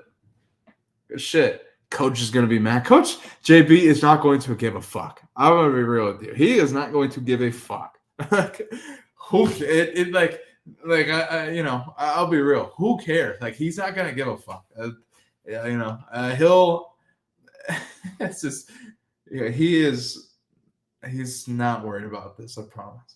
But I'm sure he'll have something to say, though. Maybe we'll put out a tweet. I'm sure I bet his DMs are going crazy right now from everybody, the prime sexuals and everybody. I guarantee it. Kyle C. Davis on Twitter says, another touchdown. I need a passing breakdown of each pass from JB. Why? No, you don't. No, we don't. That's funny, though, but no, we don't. But let's pull up we'll pull up a couple plays here, but I want to pull up Shedeur's second touchdown here, which is not out of under center, but you take your wins when you can get him. He had a good play out of under center in the first half, so I was happy to see that. But we'll pull up a couple plays here as we go into halftime here. But first clip I see on Twitter is Xavier Legette fighting a motherfucker getting thrown out on the preseason game. But let's pull out a couple of clips here of Shedeur. Shedeur's touchdown. Let's break it down here on the live watch party. Shedeur to Caden Davis. I'm with it.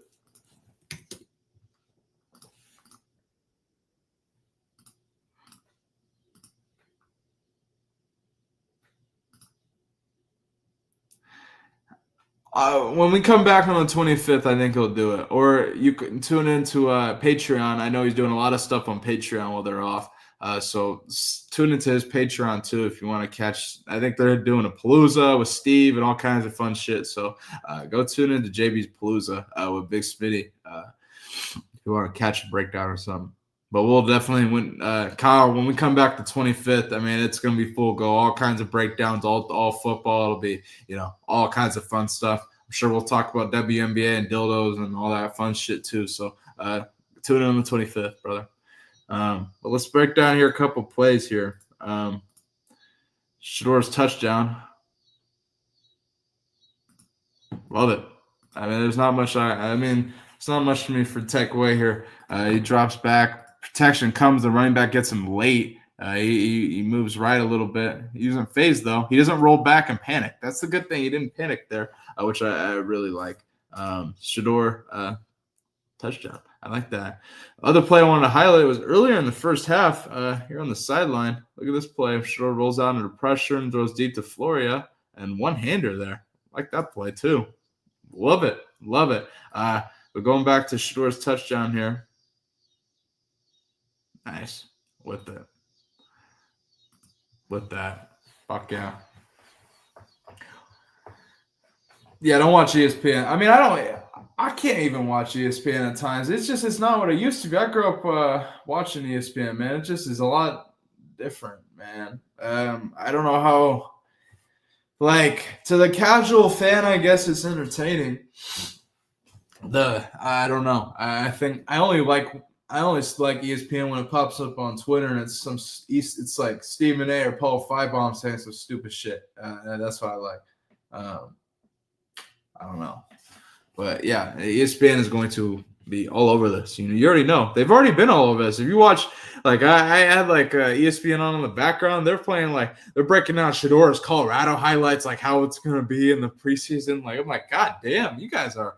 This is it's 7 a.m. Fucking shit. There's a lot of headlines going on, but Shedeur is your first discussion as an NFL show.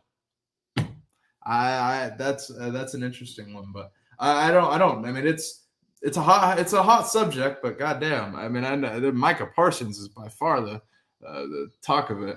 I will say. 55 seconds here in the second quarter. 14-7 Cleveland here. Good start for Shedeur. But no love for Cam Ward, Quinn. Yeah, I know. Cam Ward's about it. No love for Cam Ward now. That's what I'm going to say, Quinn. Because watch out. Everyone's saying all this bullshit about how shitty the Titans are and all this shit and how Cam is just going to be another fucking, another one for them, another quarterback they drafted. I'm a believer in Cam, man. I think he has an opportunity to do well if they can run the football, and they have two solid running backs, the best offensive line coach in fucking NFL history, in my opinion, Bill Callahan, who Matt played for, by the way. And I will go on and on. If they can run the football, he has a lot of opportunities, man. He seems pretty comfortable there. He's talking shit, going back and forth with Jeffrey Simmons and shit, and I love all that shit. So I'm excited for Cam, man. I think he's in a good spot. Yeah, rest in peace, Stuart Scott out. He's the man. Rest in peace, John Clayton. I mean, there's several ESPN guys that I thought were really great back in the day. Shout out to Sean Salisbury, who does a hell of a job. Former ESPN. A lot of people, I go on and on and on, who I thought were so good on ESPN over the years. When I was a little kid and shit, people can call me young, ignorant. I mean, I watched them cats, you know what I'm saying? So, that's all I'll say.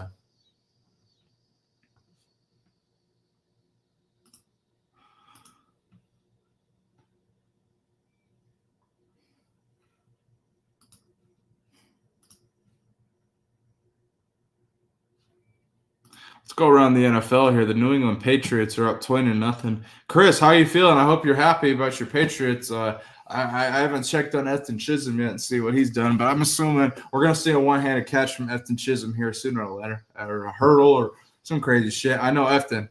He always got some tricks up his sleeve, man. That's my guy. He's a freak of an athlete, man. Watch out over New England. 26 seconds. Andy Dalton drops back. 2nd and 6. Throws on the sideline. Caught. Clock keeps running here. Unless they call a timeout. Yeah. Oh, man. Getting close to the end of the first half here, folks.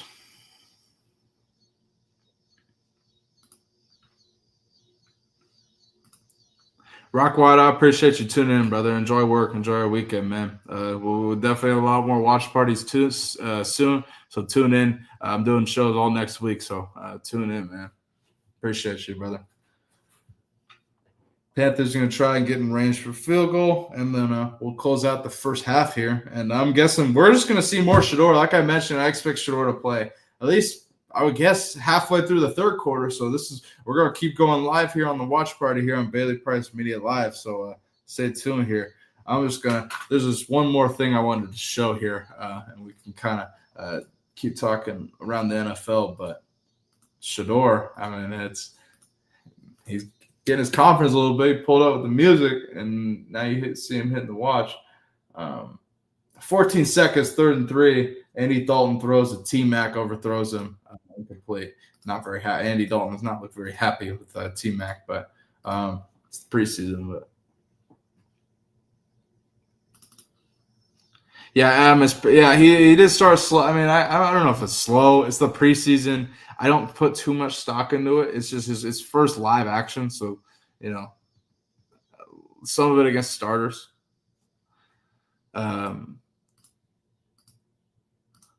Leave it at that. Leave it at that for Shedeur. That's how I sum up his first half. Man, I'm so fucking glad football is back. That's what I'll say. That's what I'm keep it real. I'm so goddamn glad football is back, man. Shoot. Looking at other games around the NFL, the Falcons are up 10-7 against the Lions here. The end of the second quarter here. Patriots are up 20-0 here, getting closer to the end of the second quarter there as well. Actually, not closer than the second quarter. I lied. There's a lot of time left in that game, but Patriots are up 20-0 here. We'll stay tuned to see if Ethan Chisholm makes some plays. Shout out to my guy over there. Also, the Patriots have a lot of young rookies. They also Kendrick Bourne's there, who also played at Eastern Washington. He and Ethan Chisholm have that connection, so can't wait to see how he does over there.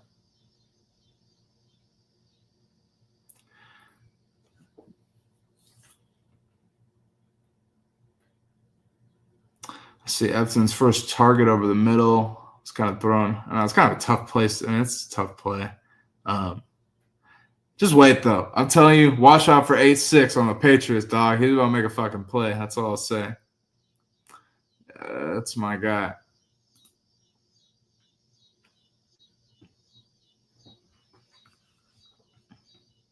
So all you guys tuning in, though, I appreciate you guys tuning in here. Go ahead and hit that like button, subscribe, become a member. I'll go ahead and drop the link here, and you guys can become a member of the Bailey Price Media Army today here. Really trying to grow a community because this is the premier show for NFL and college football coverage, all things NFL and college football coverage. Providing that insight to all things, all teams that other people won't cover. So I appreciate you all tuning in here. Become a member of the Bailey Price Media Army today. And, man, this has been a good first half here of live watch party for the Cleveland Browns preseason opener against the Carolina Panthers out in Charlotte. Man, I'm happy fucking football's back. That's all I'll say. Going into that season, we're kind of over the fucking off-season bullshit, and I'm happy, man. This is the best time of the year, and that's all I can say about that. I appreciate you all tuning in here. We're going to take a break here during halftime here, and when we come back, we'll talk all things Cleveland Browns football here, Shedeur Sanders' performance, because I expect him to pick up where he left off here, maybe throw another touchdown or two before they put in Snoop Tyler Huntley. But man, we have Mary Kate Cabot here on Bailey Price Media Live yesterday, and we're going to give her breakdown here of the quarterback position here, give her insight, and I want to hear your guys' opinion on it. But if you're watching, all you guys in the chat, all you guys tuning in, I appreciate you. Hit that like button. Let us know how you're feeling about Shedeur's debut so far, Shedeur's first live action in the NFL. Glad football's back. That's my biggest takeaway from it. And Shedeur, some good, some bad, some takeaways that we can really dive into going into the week. But live reaction here on live watch party. We'll see you guys soon. Check out Mary Kate Cabot here's breakdown about the Browns quarterback position here. And let us know your thoughts of Mary Kate Cabot's everything she has to say here in the comment section below. I'll see you guys soon, folks. Peace.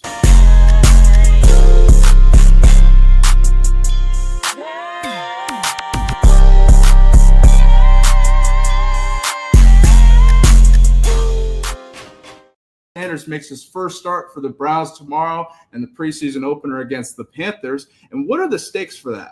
If he goes and performs well, how will that impact his race in the quarterback job? And if he goes and struggles, how will that impact him as well? Go ahead.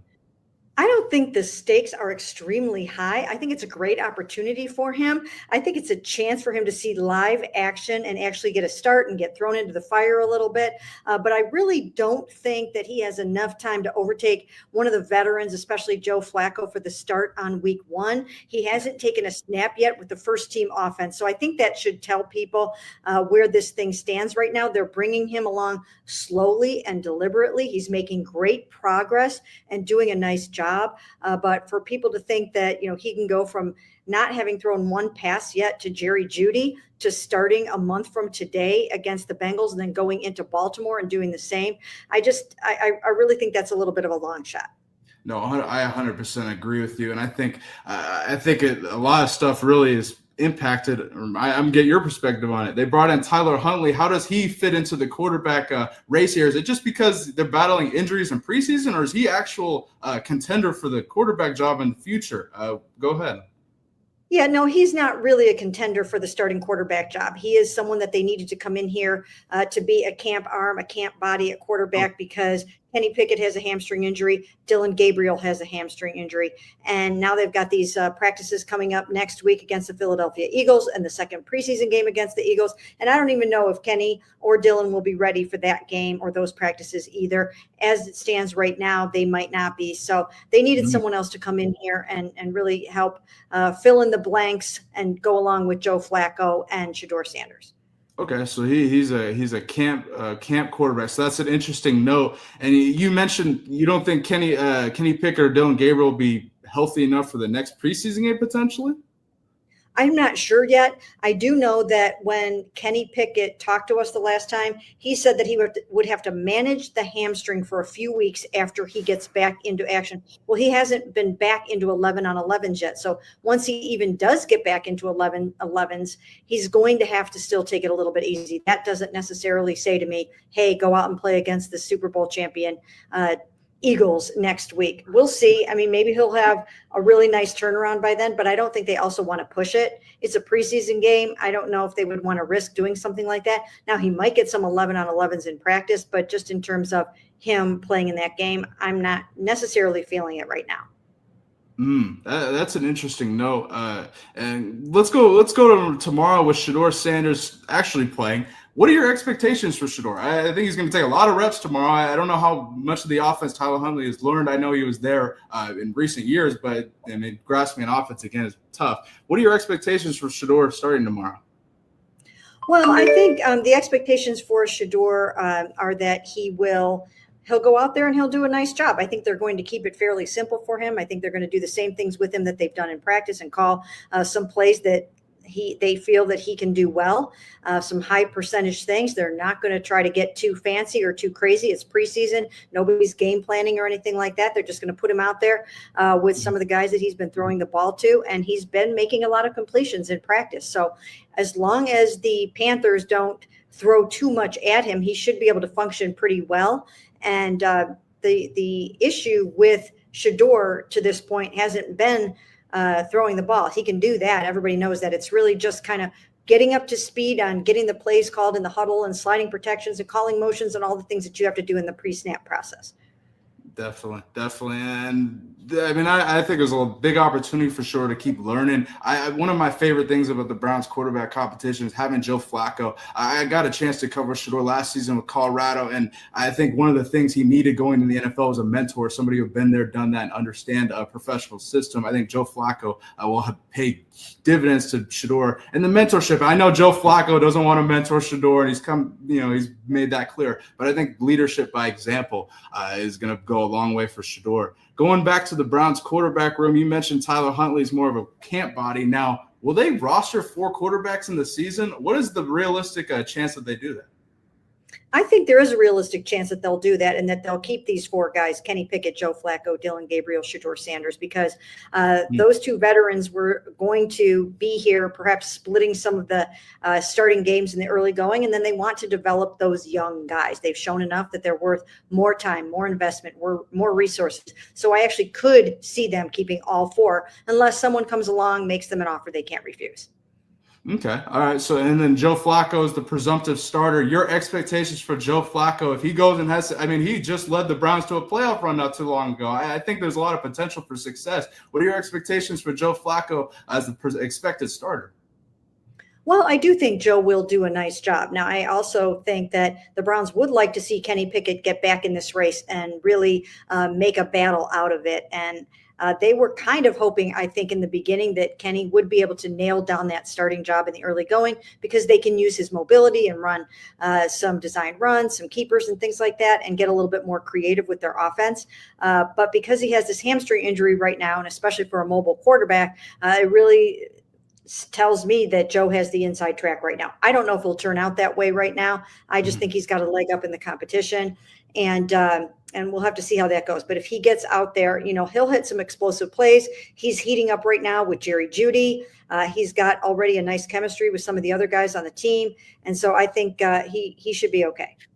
Okay, that makes me optimistic for Joe. We'll see if Kenny comes back from his hamstring injury. Mary, it's been an absolute honor having you on my show. My final question for you: you had the honor of receiving the Bill Nunn Memorial Award on Friday, and you made a funny joke. I know it was a joke about Bill Belichick and the Tar Heels. Now, I wanted to ask you on a serious note: what was your reaction of seeing Bill going from NFL to college and coaching, and what are your expectations for him coaching in this era of college football with the transfer portal, et cetera? Well, Bill has a commitment to excellence in anything that he does. So he's going to be a great coach at the college level. He's going to nail everything. He'll be able to navigate the NIL and all of the things that he's going to have to do and the transfer portal. And whatever he chooses to do, he is successful at it. I covered him in his first head coaching stint. And although in my speech, I did talk about how, he gave all of us a hard time in the media back then. And I know it probably wasn't that easy, even when he was with the Patriots, to necessarily get things out of him or whatever. But he also did, some really good things just in terms of trying to do some relationship building. He let me and another, the play-by-play voice of the Cleveland Browns go in and watch some film with him on Mondays. That was an invaluable experience after games. He permitted me to get on the team's private jet with him and other members of the front office to go to a draft visit. And so, even though I talked about some of the rougher times of just trying to deal with getting information out of him, he did go the extra mile in many respects. And I've chronicled that over the years many, many, many times. I didn't have time to fit it all in the speech, but I didn't mean to leave the impression that it was all bad, because it wasn't. No, I didn't get that impression. I thought it was just a funny joke. And getting that, a story and perspective is really cool, Mary Kay. I really can't thank you enough for joining. It's been an absolute honor getting your perspective on the Browns quarterback situation. Sanders' development so far in the Browns offense, as well as Dylan Gabriel's development in the Browns offense, and what you've seen so far, boots on the ground in Cleveland. Your thoughts? Okay, so from the first minute of rookie minicamp, when I saw Shedeur pick up a ball and throw it between drills, I've been impressed. And just talking to people, I think he's handled himself well inside the building, and they're impressed by what they saw. So I understand the angst, the anticipation People want to see him, and he's a talented kid, right? He really is. So I think people should also understand that a fourth quarterback is never going to get a chance with the ones in June, right? Like it's just not how it works, right? So that being said, there's probably never been a situation like this, or at least not one to which I can personally relate, right? You have four guys who, have some claim at the job. You have a clear leader to me in Joe Flacco, who was drafted the year Shedeur was in kindergarten, right? Has done it all and seen it all in this league, and has played in this offense before. He's the only one that has played in this offense before, so he's the leader. So, as far as what we saw in the spring, most every day, and this is like 6 or 7 viewings, Bailey, I saw Shedeur throw it with confidence. We didn't see him against much rush. We didn't see him against many guys who are going to play in the NFL, frankly. We didn't see him for more than 3 or 4 snaps at a time. So if he does right and studies right and continues to master the offense and throw the way he's thrown, they're not going to be able to ignore him, and he is going to get more chances in the summer. But we're going to see how that goes. I feel like, and Kevin Stefanski kind of half acknowledged this without going into detail, I feel like some days we didn't see much of Joe Flacco because he is the known commodity, right? They know what he is, right? So you have Dylan Gabriel and Kenny Pickett. Kenny Pickett has started.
Shit, I was muted. We're back here in the second half of the live watch party of the Cleveland Browns preseason opener against the Carolina Panthers out in Charlotte. Andy Dalton and the Panthers here are taking the field here on offense in the first possession of the second half. I expect us to see much more Shedeur Sanders. If you're watching, go ahead and hit that like button, subscribe, become a member.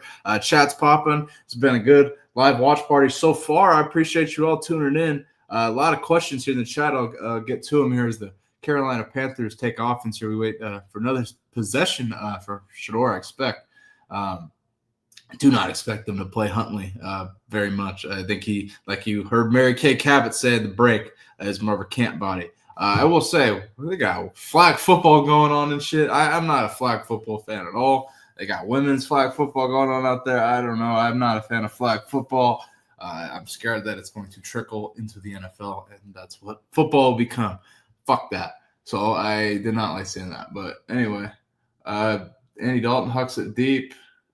I'm guessing that David Moore, former Seahawk, it looks like. 3rd and 7 for the Panthers here. A couple questions in the chat. Brett, what do you expect? He's asking me, what do you expect from Cam Ward in Tennessee? I'm optimistic. If they can run the ball, I really think they can be better in that division. That division's wide open. I mean, in my opinion, besides Houston, that division's wide open. I don't really I believe in – I'm more optimistic in Cam Ward than I am Trevor Lawrence. And I think Trevor Lawrence has a lot better weapons than Cam Ward, in my opinion.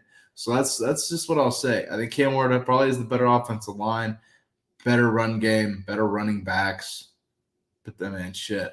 So that's what Cam Ward's got going for him. Hell of a defensive line, too. I think Tennessee has a better defensive line than Jacksonville.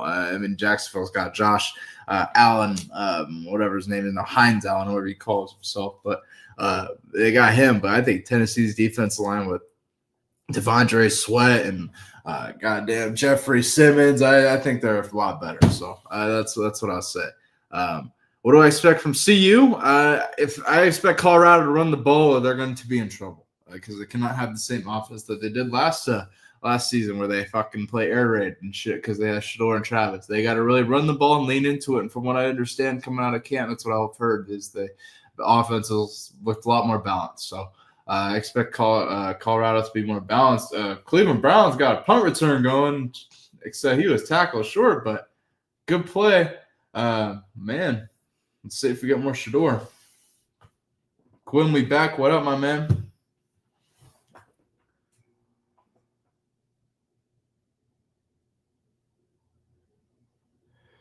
Man, oh man, we are back. Let's see how Shedeur looks. Or is it Snoop? I don't know. Might be Snoop out there.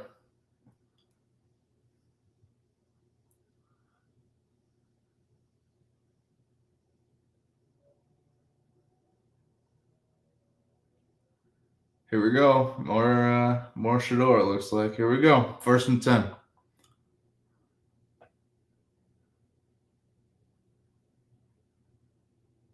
Shedeur's first passes throws contested late and incomplete.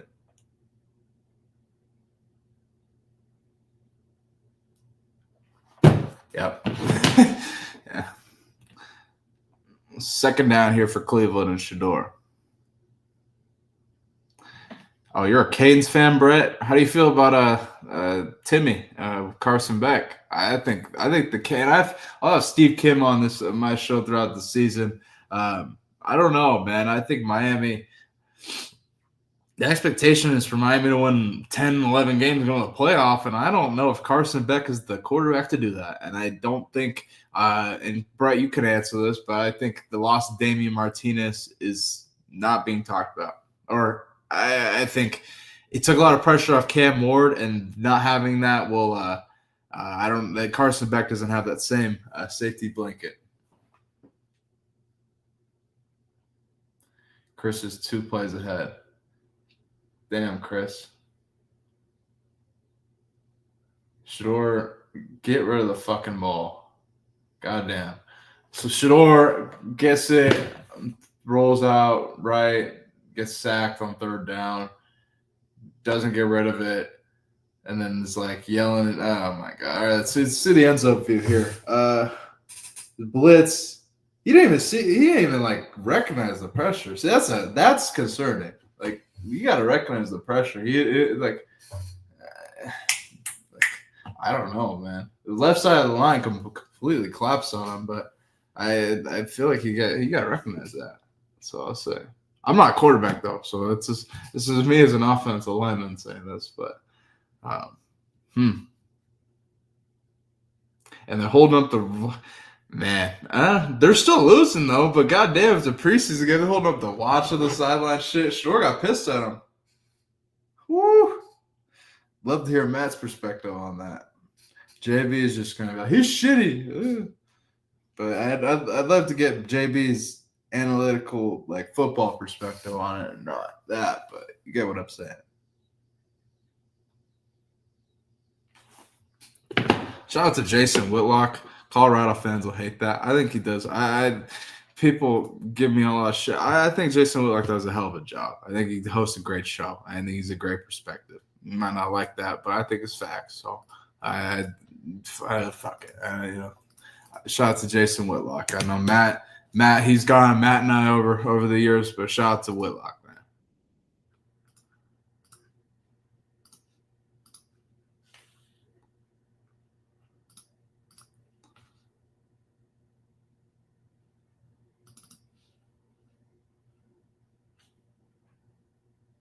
Brett, so you're asking about Georgia leading the SEC in drop footballs? Out of everything, I mean, sure, yeah, you can look at that if that's what you're going to hang your hat on before the season. I hope that works out for you, but man, you can go ahead and bet your money on that if you're going to. I will not be. I'm not a huge believer in Carson Beck. I had a managing editor of Cane Sport, Matt Shedeur, on the show. We previewed Miami's season here about a month ago, and you can get my breakdown there. That's what I'll leave it at. But I'm not. You sound more confident in Carson Beck than I am, my man. Shout out to you, bro. Man.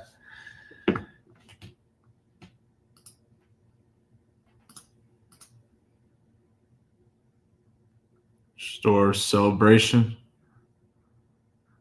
That video's cold. That video's cold, though. I like that. That video's cold. Leave that right there. Video's cold.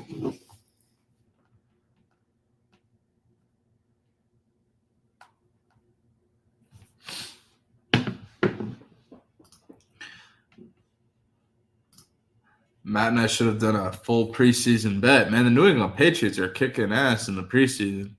27-3 as a 2-minute warning in the first half. It's interesting. I really think that the Patriots, led by Vrabel, are going to be a problem in that division because I believe in Vrabel. I think it's going to be a much improved team just from the culture standpoint. I mean, it's going to be it's going to be night and day in my opinion. And that's no shot at Gerard Mayo. I just think Mike Vrabel is his impact is going to be seen quick. I thought he did a hell of a job at Tennessee. I thought the Titans were fucking insane for getting rid of him, and I think Vrabel is going to turn on the New England Patriots quick.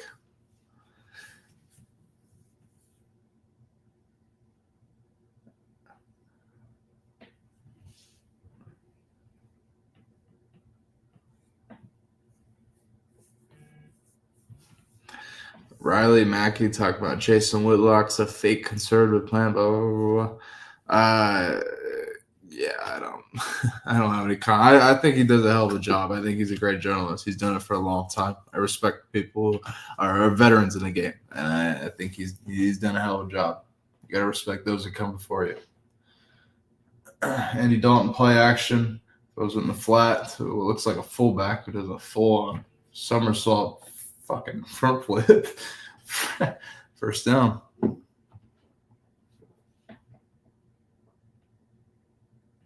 I would play audio of the game. We get flagged. We would get flagged here on Bailey Price Media Live, and we can't have that bullshit.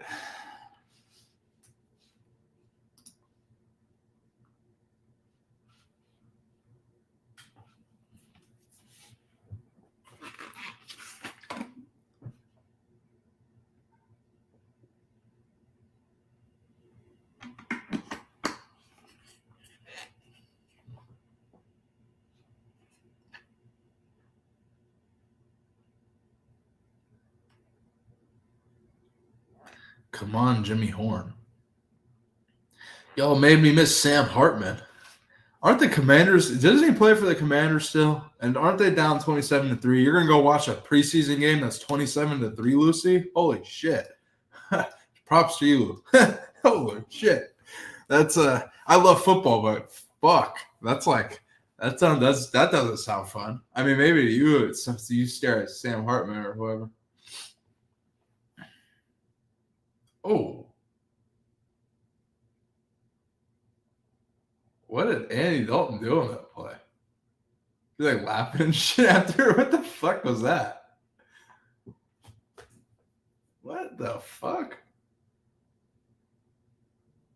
They're going to make a fucking meme out of that shit. What? That's going to be a meme. That's going to be a fucking meme. Just like a goddamn Will Levis and every other quarterback does some weird shit like that. That's going to be a meme. That's just a weird football play, but that's going to be a meme. Just saying.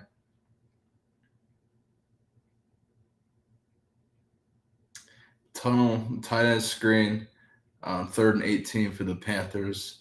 Guessing it's going to be short, yep. And they probably will punt it. So potentially another opportunity for Shedeur here unless they put Snoop in. My prediction was about 7 minutes they'll put in Snoop, but maybe we'll see Shedeur up until the fourth quarter. We'll see. Browns are up 14-7 here. About 9 minutes, 40 seconds left in the third quarter. Yeah, Chris, that's dedication. Shout out to Lucy. Lucy, that's dedication. Shout out to you.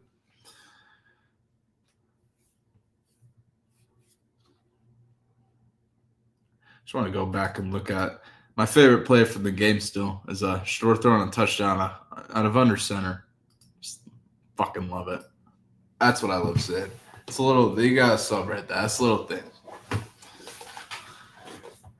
Shedeur gets another possession here coming up. Stay tuned.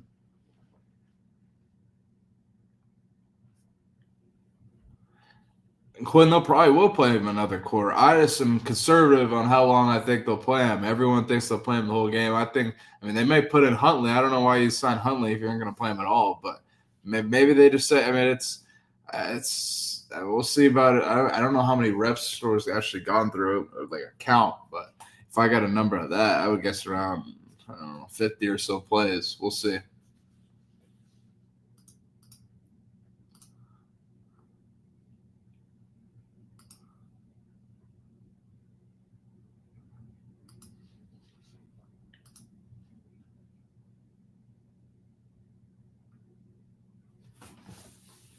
Yeah, you already. I mean, you kind of know what you have, and I don't know how much of the offense you can grab in a couple days, especially in the training camp phase of it.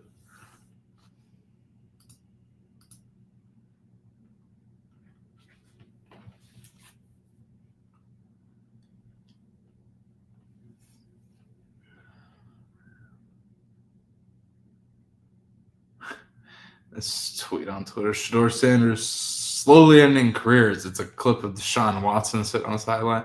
Deshaun Watson is not playing for the Cleveland Browns again. Everyone that thinks he's like in the picture for the Browns quarterback job, like if he comes off injury, he's not. The ownership came out and said he was a mistake. If they play him after just coming out and saying that, come on, they're not fucking playing him.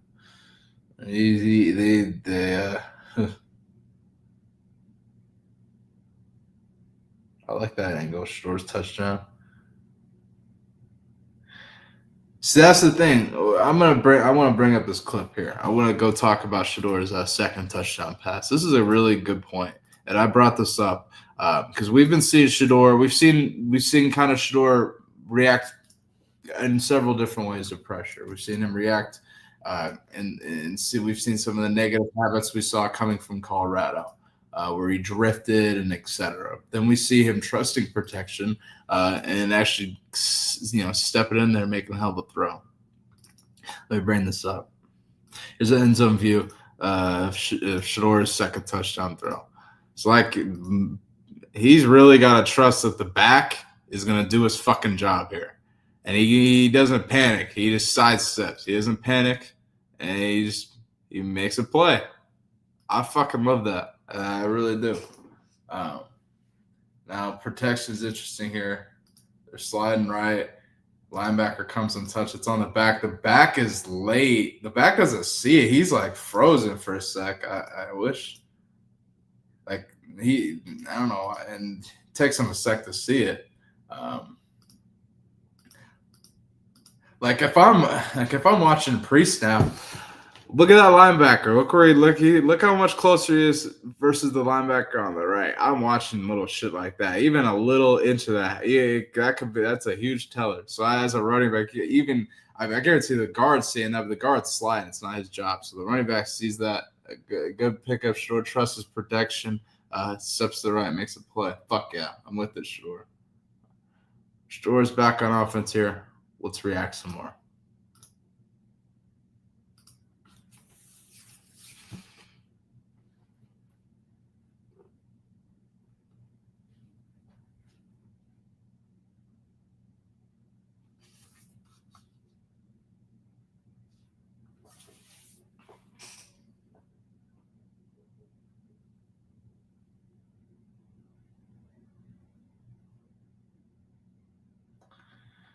False start, whatever issues for Cleveland.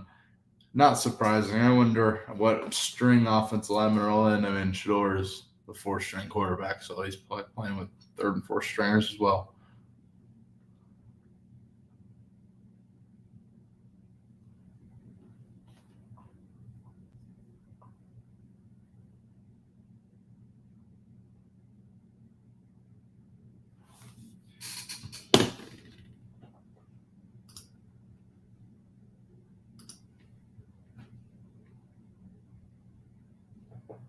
Shedeur drops back, as in the end zone, throws the flat, underthrown, and incomplete. Third down for Cleveland. 3rd and 17. In deep territory.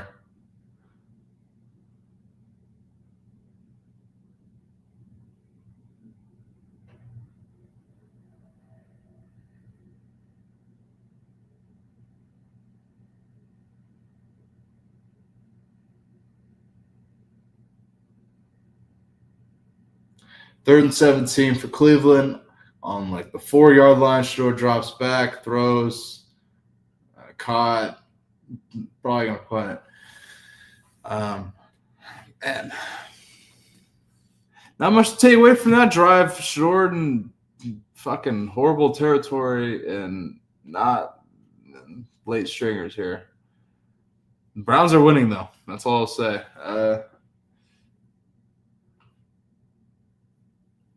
Really, I mean, he's just trying to get better position for the punter at that point. That's all I can really say on that play.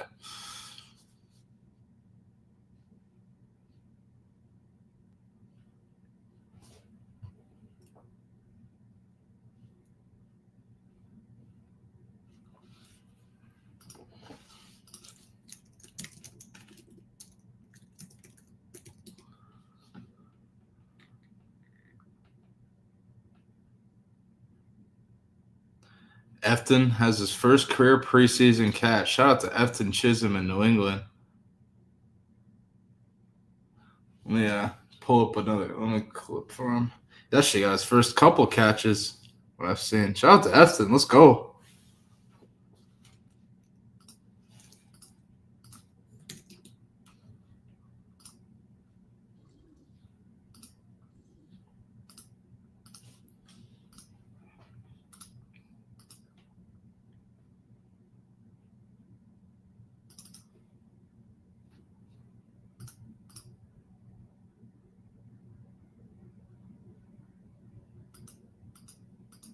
Nice, Efton. That's in traffic too. Efton's a tough son of a bitch though. It don't matter. He gonna be just fine. Good play, bro.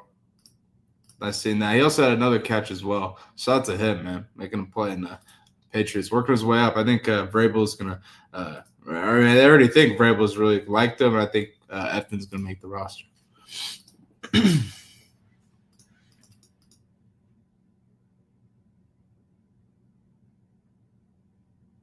Xavier Legette came out on Twitter saying, Panthers Nation, I apologize. It won't happen again. I appreciate you all. I hope it doesn't happen again. You get ejected out of a fucking preseason game. That is not the best look. Also, the apologizing thing on Twitter shit either. I would just say nothing, but I guess that's what you do as a professional athlete, but interesting.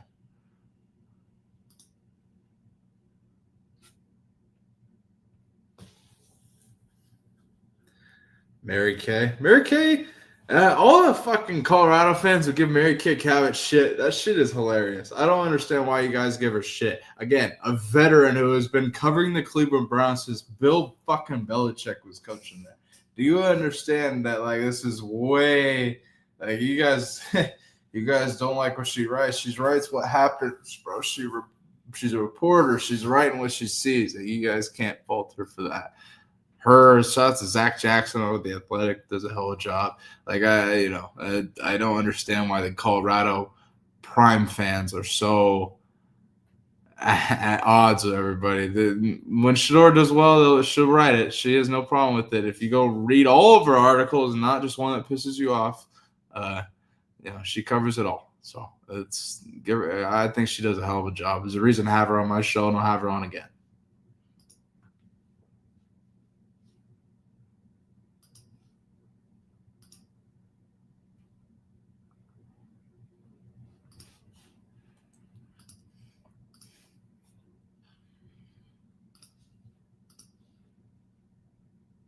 Yeah, Zach does a hell of a job. Zach does a fucking Mary Kay does a great job too. ESPN Cleveland, I like the work they do. But Mary Kay is a legend, Chris, for sure. Zach Jackson is a hell of a job. Zach's funny as fuck too. Like Zach's Twitter and shit. Like he just cracks me up. I think he's really, really entertaining. It was really funny when we had him on the show. Here's a picture coming from Shedeur. I thought it was a cool picture. We'll leave up there. As well as we continue the live watch party of the Cleveland Browns preseason opener against the Carolina Panthers out in Charlotte. I looked away and fucking Andy Dalton threw a pick. Short time again. Here we go. Man.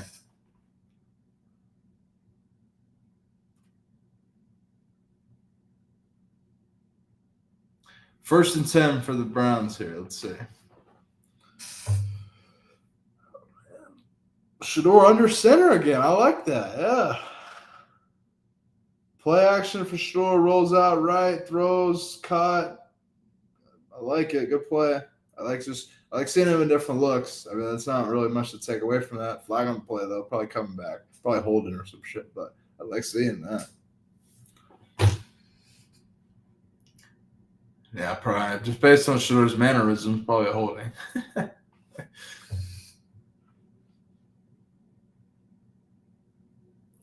Oh, legal man downfield. Another annoying penalty.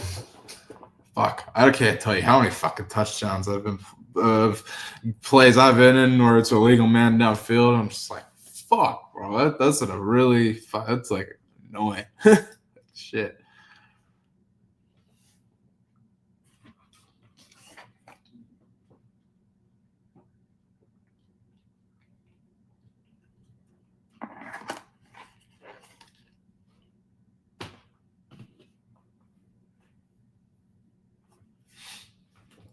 Shedeur play action, throws over the middle, wide open tight end caught up to the 24-yard line, 23-yard line. Good play. I like it, Shedeur.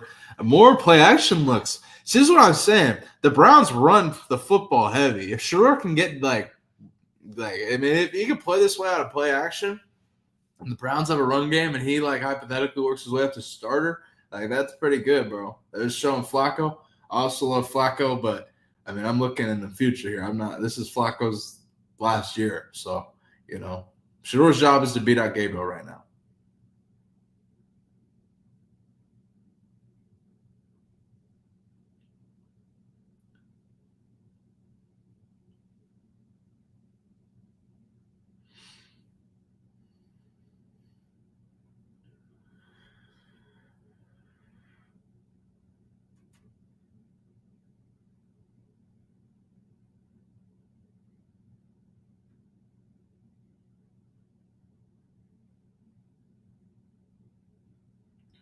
First and 10 for the Browns at the Panthers 12-yard line. Here we go. Shedeur's under center again. It's just so weird saying. Hands off, couple-yard run per couple yards.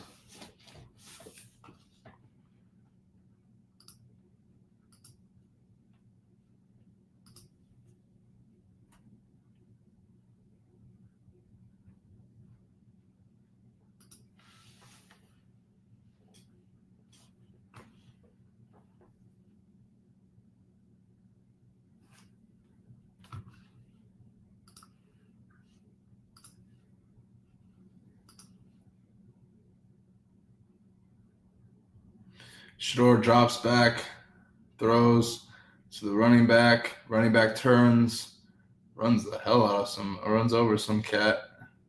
Third down and 2. This will probably be a rushing touchdown. If Cleveland can get some positive yards here, I can't see Carolina's defense stopping anything. We'll see. Maybe they do. Shedeur rushing touchdown. That would be nice. Shedeur on a speed option or something. Fuck. Why not? He can use his legs.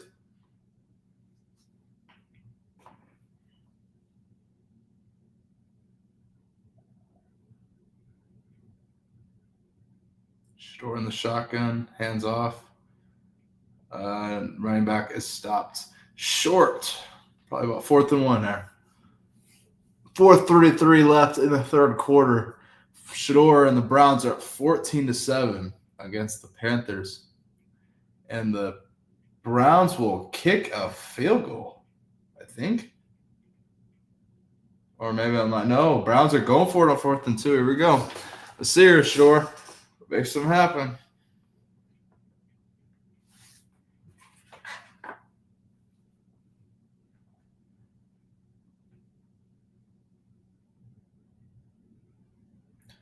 Shedeur under center, jet sweep, touchdown Browns. Does he get credit for that as a touchdown? I'm just kidding. Touchdown Browns, though. Browns fans in Charlotte are going crazy. fucking everyone's like going. I mean, that's the most. That's a lot of fans in Charlotte, man. I mean, we've showed on the Coach JB show last season how empty that fucking stadium was late in the year. So touchdown Browns. I don't know if that Shedeur. I guarantee ESPN Cleveland. If that was a stat Shedeur did in the preseason, and that was like a touchdown for Shedeur, ESPN Cleveland report would put that on their stat sheet. So potentially another touchdown for Shedeur. Extra point is no good. It looked like he missed, but they said good. But Cleveland is up 21-7 in Charlotte. Shedeur leads the Browns down and scores another touchdown. I mean, Shedeur doing well so far.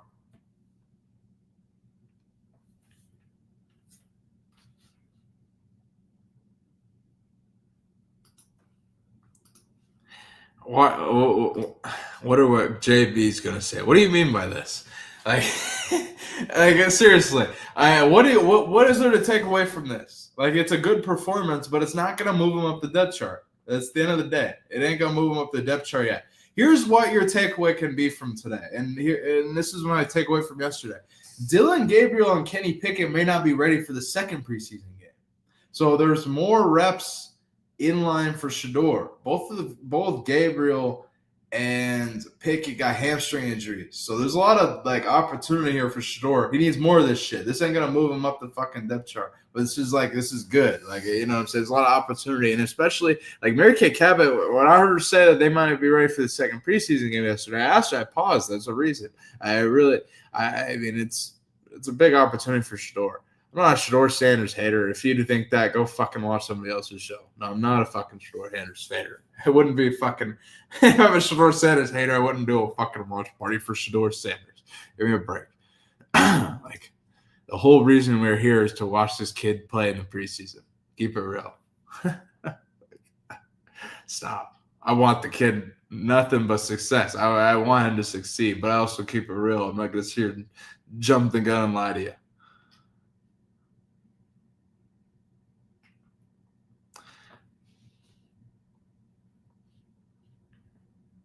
Then go watch somebody else's channel. I don't give a fuck. It's funny to me. People sit here are actually mad. It's fucking hilarious, man. Riley, I mentioned this on my show a couple of months ago, man. I think if they're going to trade him, think about it. Kenny Pickett just played with Kellen Moore. Kellen Moore's in New Orleans. All I've heard from New Orleans camp is not like that. Tyler Shook is still adjusting, and he's. I don't know. They could use a veteran quarterback on that room. That's what I'll throw up there. I think somebody who knows Kellen Moore's system. I think that's the best landing spot for Pickett, honestly, and I think Flacco's the starter there, or Flacco's the starter in Cleveland. So if I had to pick a landing spot, yes, that's my prediction, Riley.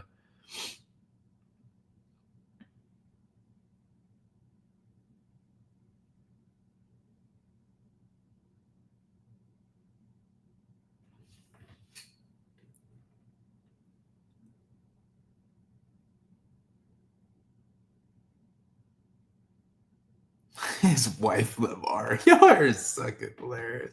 His wife, Lamar. Coach JB on Twitter, Chrissy mentioned this. Browns are Super Bowl. Coach JB says, Browns are Super Bowl bound. Retire Sanders jersey now. Oh, shit. And then somebody responded to him on Twitter saying, respectfully, I F with you, but not tonight, dog. Chill out and watch the Born Star cook. You guys gotta stop poking him. This is the stupidest shit ever. Why would you say that? JB is the most unfiltered human being ever. You gotta stop saying that. New quarterback in for the Carolina Panthers is Jack Plummer. Jack Plummer. Interesting. I have no comment. Former Seahawk David Moore, Jake Plummer to him, but I don't know. That shit on Twitter is comical. Lamar number 1, Shedeur number 2 in the league currently. Yeah, it's Smitty's eyes. In Smitty's eyes, Jacob, 100%.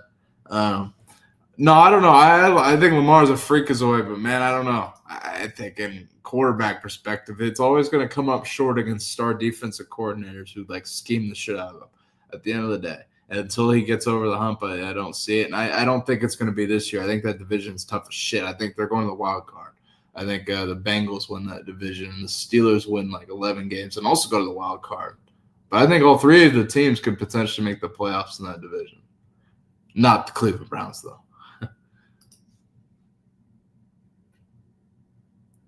Smitty posts on Instagram. Let's go. Let's see what Smitty posts on Instagram. Fucking Smitty. I'll pull it up. I bet he posted a video in his car. Oh no, it's a video in his house. It's a video, and he's holding up his watch and shit. He don't. Is he like being like not serious? He ain't. You don't believe that. Let's see. 2nd and 10 for the Panthers. 2:30 left, and Plummer rolls out. Plummer rolls deep to Jim. Throws deep to Jimmy Horn, but overthrown. If Plummer threw an accurate pass, that's a touchdown. Fuck! I want to see Jimmy Horn get in the end zone. Come on, Plummer, get it to Jimmy Horn. Jacob, I'll make my Super Bowl predictions here next week. Here, we'll really dive in depth. We have a lot more time here. JB show being off, we'll have a lot more longer shows here. But let's take a listen to Big Smitty's video about Shedeur. I have seen enough.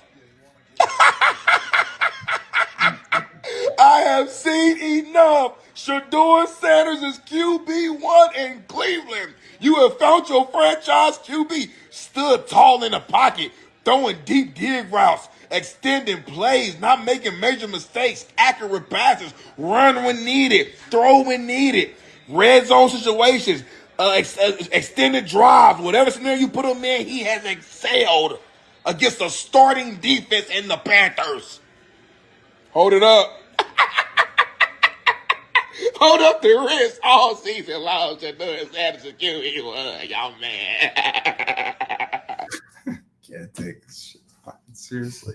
I can't take it seriously. That's all I'll say, Smitty.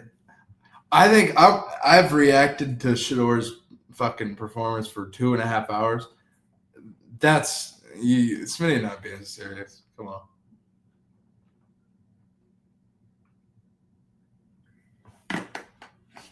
Godly.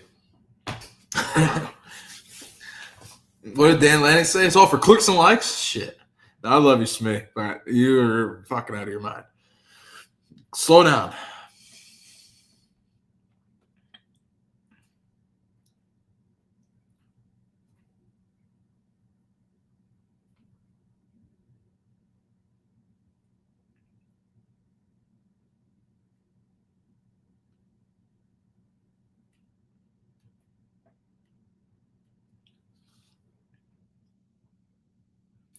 Beyond the badge, I agree. Flacco will be the starter.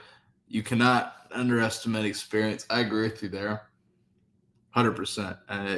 Flacco will be the starter. And I think he could do a good job. Flacco, just led the fucking Browns to a playoff run 2 years ago. He definitely can do it.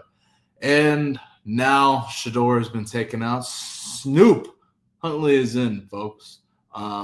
We'll stay live here.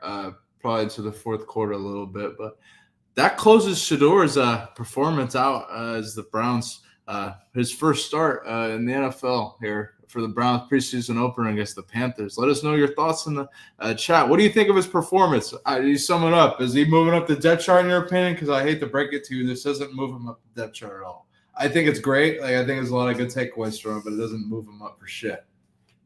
So let's be honest here. I think it's great, but it doesn't move him up. That's what I'll say.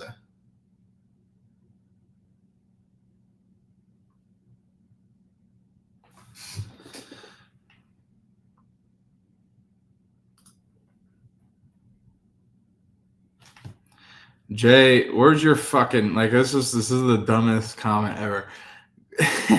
Wannabe yacht. It's a fucking ginormous fucking yacht. Where's your fucking yacht? It's I guarantee, no boat, nothing. Homie, shit, it's the same stupid shit. But whatever. People can't have nice things. Everyone that has nice things, it's never good enough. That's what I've learned. With social media, that's what it causes. It could be something that's like $1 million, and it's fucking shitty. It's fucking none.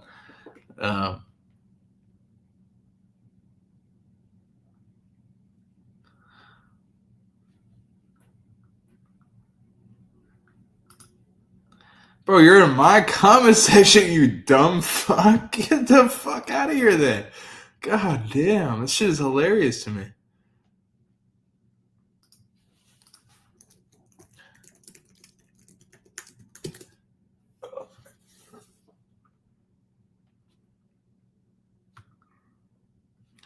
Shedeur Sanders, we'll break down his stat line here in a sec.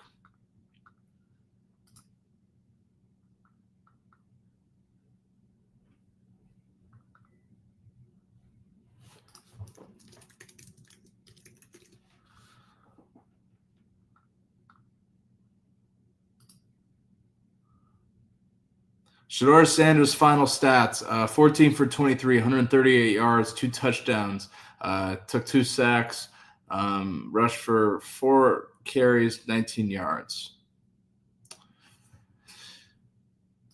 Some good that I take away from it, some good, some bad. I still saw him roll back. I still saw him, I saw him react to pressure in different ways. I saw him do some of his old habits that we saw at Colorado where he rolls back and drifts. I also saw him trust the protection as the game went on here, and he delivered a second touchdown pass. He ended up really trusting the protection as the linebacker came in blitz in the B gap, and the running back kind of waited an extra second before picking it up. And he trusted the protection, sidestepped it. So some good takeaways from that as well. But there's a stat line as we close out.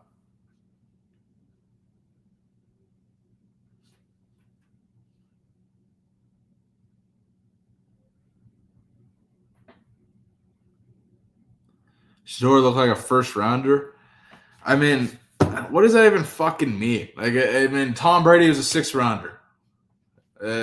Jacob, I thought he looked good for the most part, but that statement kind of perplexes me because I hear a lot of people say that to me.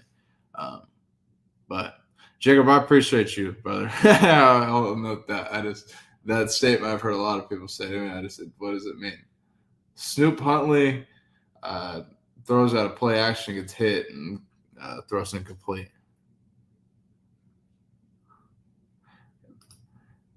He in the chat, though, or whoever's in the chat, though, so it don't matter.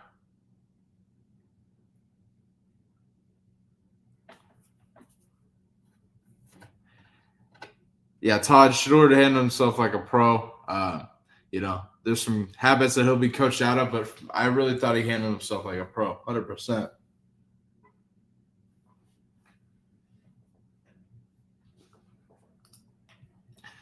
Well, yeah, Jay, that was a heated debate. You can go back and watch whoever you can determine who was right or wrong in the debate. JB and I are still cool. That's how grown ass men talk to each other, man. It's that's life, bro.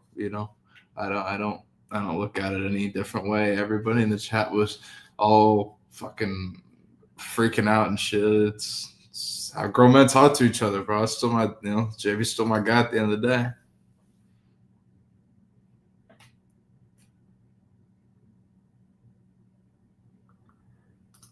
Quinn, appreciate you tuning in, my man. Eric, my man, I appreciate you tuning in. We'll be doing a lot more live watch parties here for the season here. Shit, I might go live tomorrow depending on the games and stuff. But we will definitely do a lot more live watch parties here for the season, especially in college football. A lot of games that I'll have to sit here, react to, give some commentary on. I think it's a good thing here as we grow the community here on Bailey Price Media Live. Eric, shout out to you for watching, my man. Jacob, I'm a youngin'. I gotta put in the work, bro. We're gonna be here grinding, man. This is we're really gonna grow this, grow a community here, man. We grinding here, And JB earned everything he has, and JB. That's all I'll say. JB earns everything he has. He is He's built a really great life for himself. But shout out to you for watching the show, my man.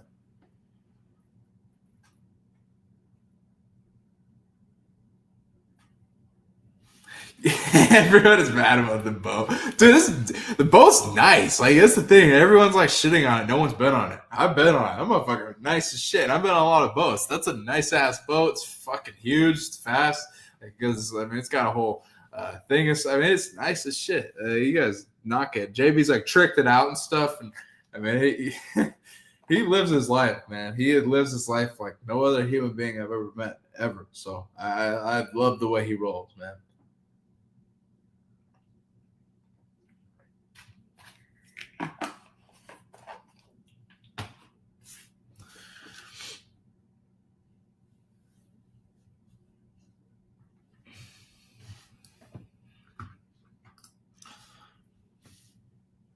Jay, shout out to you, my man. I appreciate you. That's how you're gonna see a lot more of that over the years, I'm sure. That's just how it is. If you ever watch Last Chance U or ever watch the show, you know how JB is. It's the same dynamic. It's like a football team. It's like a football coach. I have plenty of coaches yell at me like that. Ain't nothing different. Shout out to you for watching the show, my man. I appreciate the support, brother. Chris, I appreciate you tuning in. Shout out to you for all the support. You've always tuned in to all my shows, always supported. Shout out to you. I appreciate the support.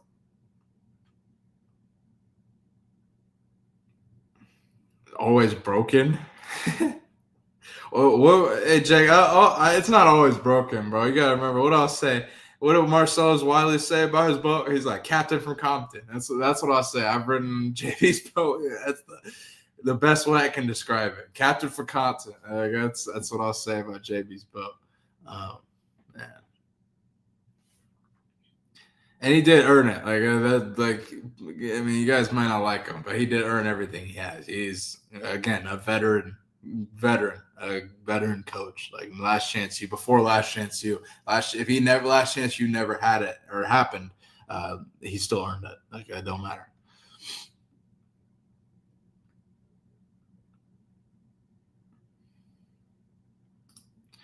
It's actually a yacht. It's actually like you can sit here and argue whatever. You can't argue a fact. It's actually a yacht. I agree with JB on this one. D-Rock, shout out to you, my man, for the donation. I appreciate you donating to the show. I appreciate any and all the support. If you'd like to donate to the show, hit that super chat button. Shout out to D-Rock, my man.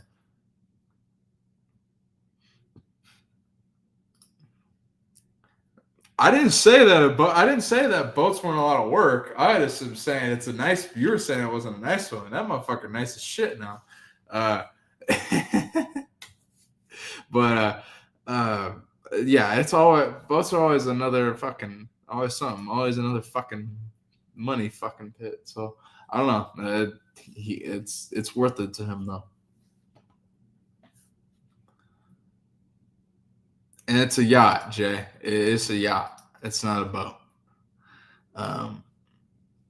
Jose, what up, my man? Jose, what up? I appreciate you tuning in. Shout out to you for tuning in, my man. I appreciate it.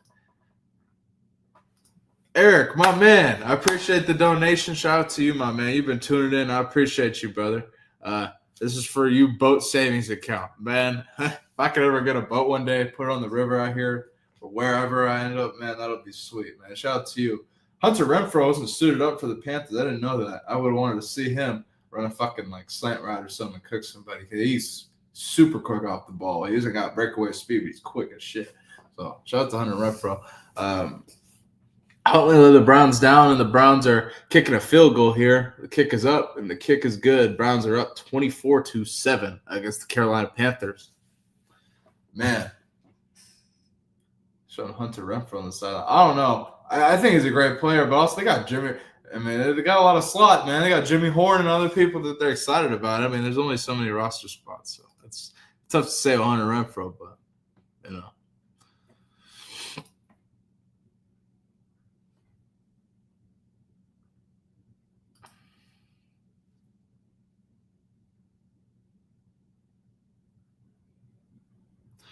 Yeah, JB has a lot of sayings.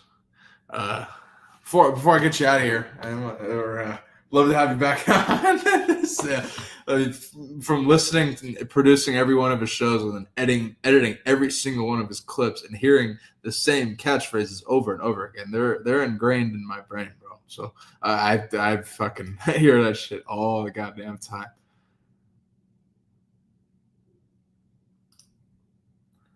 Hey, Matty, my man, I appreciate you tuning in. I appreciate the support, my man. I appreciate it. We're really just trying to build a community, come in, hang out, kick it. That's exactly how we're trying to have it be like. So shout out to you for tuning in. Glad you like the show, my man.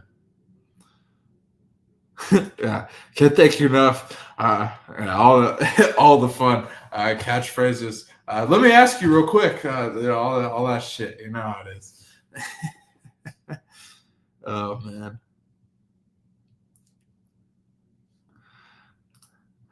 Jacob, enjoy, brother. I appreciate you tuning in. I appreciate the support, man. Have a great night, man. I appreciate all the support, all you've been doing supporting BPM Live. Shout out to you, brother.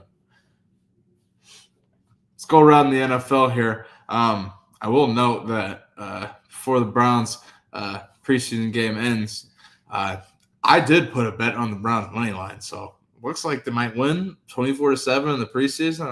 That's totals 32.5 or 33.5. I don't know if there'll be another point scored, so that might hit. But going around the league, I mean, I make $50. Matt makes $3,000 off the preseason. What is this horse shit? Fuck. Matt is an unbelievable. Matt good at sports betting though. I will know. So all those who tune in to 0 to 60 saw Matt. Matt bet on all the home teams yesterday in the preseason. Put $100 on it, made like $2,700 or something, and he cashed out before the Seahawks game tied. So he ended up getting like the good check of coin. So shout out to him. But that is the only betting insight or betting shit that I've done today. I just did it for the hell of it. I didn't do it for any fucking analytical or good reason. Co-host of Fearless.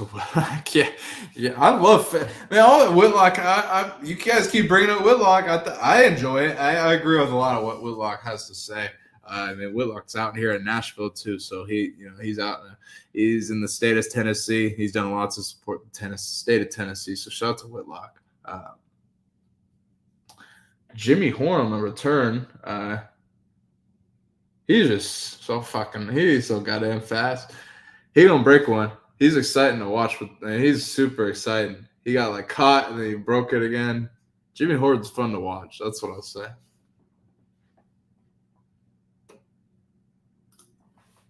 Who you think? Who you think? I'm a good producer, man. Who you think comes up with that shit? Oh man, that shit cracks me up though.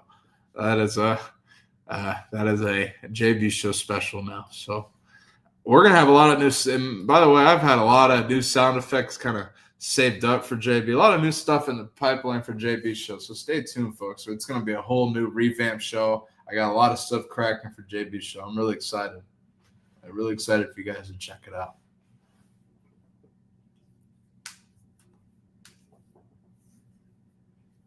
BPM equals Black People Media. I'm mixed, but yeah, I'm with that.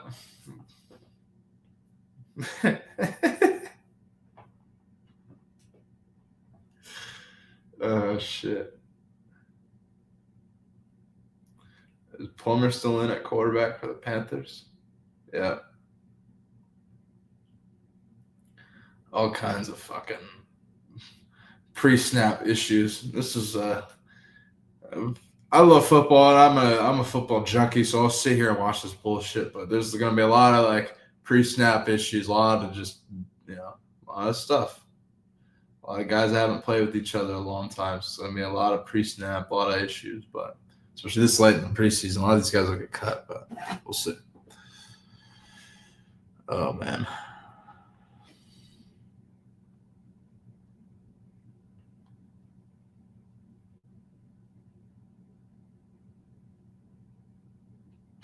Nike football already posted a thing on Shedeur.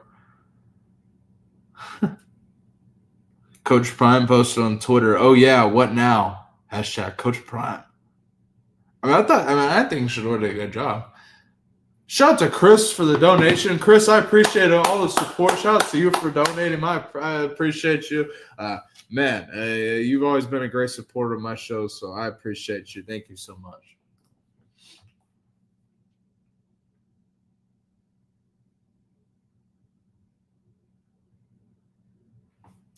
So here's a stat about Shedeur's start. His QBR 106.8. He took 45 snaps. I said he'd take about 50, so it's right around what I'd expect. Over 10 series, 3 different O-line combos. So that's good work. I mean, it's tough to tough to trust protection like that, but it also that's good. I like the way he responded for the most part. There's some things that I made me question. I mean, there was the sack he took where he held the ball too long. A couple plays where he drifted back and got anxious under pressure. Pressure came through, but there's some plays like the touchdown where he hung in there and trusted the protection. So for the most part, I like that takeaway. 3 different line combos.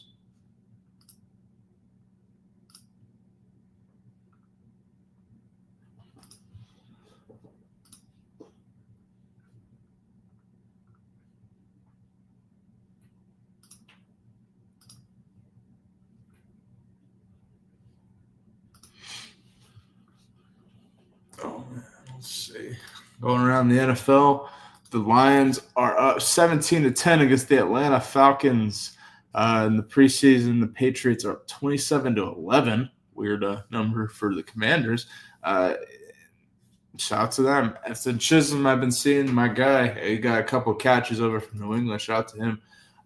Keep grinding, bro. Good shit. What's with this K. Adams and the fucking Jaguars mascot? I'm just reacting to whatever now. What the hell is that about? That's Kay Adams. I think for a woman, I mean, woman in journalism, she really does an unbelievable fucking job. Like Mary Kay, she did a great job. That shit is like, what the fuck are we doing, dude? That's some weird shit. I don't get what's going on Twitter, but Mary Kay, her and Kay Adams and all of them, they do a hell of a job, but. Kay Adams, when I saw it, what we got going on, dog? I was like, I don't know, weird. It's like for clicks and likes shit. Like it's like the cringy social media stuff. I don't know. Jaguars fans thought it was funny, I guess. Well, Jacob, we're gonna have more sound effects. Just wait, man. I haven't even tapped into that yet. I have a whole thing planned, so stay tuned, bro. It's gonna be great. I think you guys will really like it.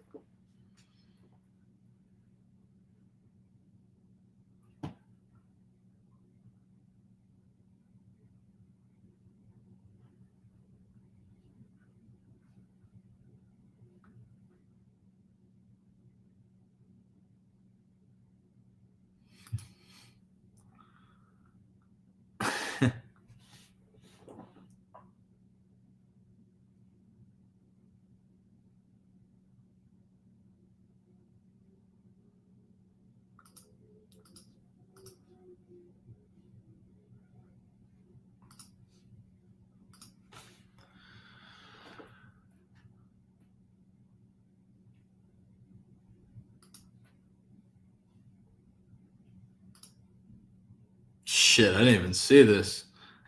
T's and P's. My God, I didn't even see that. That's really unfortunate.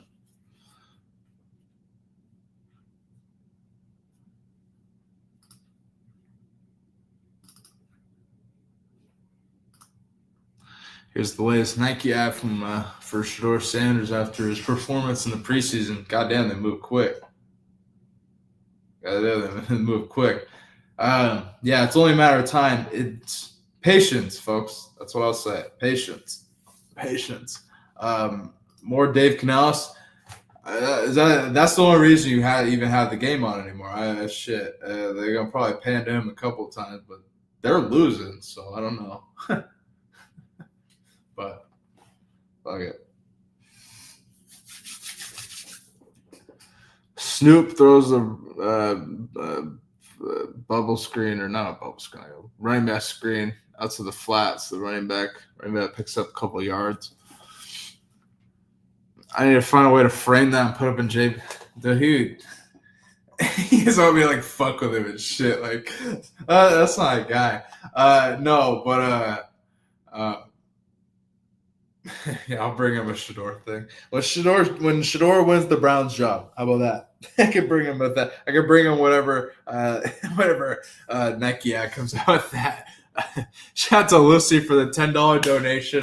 More Sam Hartman or Mike McDaniel. Lucy, if Mike McDaniel goes and wins a playoff game in Buffalo or New England or anywhere that's cold, I'll give him a lot more respect. How about that? I don't even it's as simple as that. But shout out to you for the $10 donation. I hope you get your Sam Hartman fix in and the goddamn Commanders game.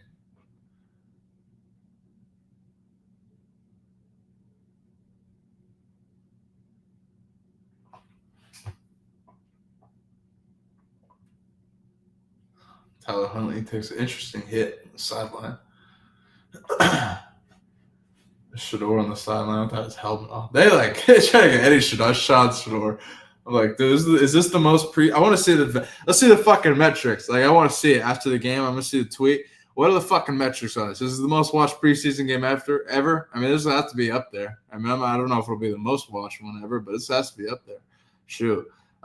Jacob, is JB in shambles? I mean, it's not like, I thought he did some good things, but like, I don't know what there's to be in shambles about. He didn't really. I mean, even if he had thrown 5 touchdowns, like, it's not going to change anything. So it's not going to move JB up, or it's not going to move not JB. It's not going to move Shedeur up the depth chart, no matter what. But it can. I mean, he's got to keep consistent with this. Like I mentioned, Pickett and Gabriel are dealing with hamstring injuries. We had Mary Kay Cabot on the show yesterday who said that she's not really – she didn't sound confident they're going to play in the second preseason game. So there could be a lot more reps in Shedeur, lot more reps for Shedeur upcoming. So that's the note that I will give you there, bro.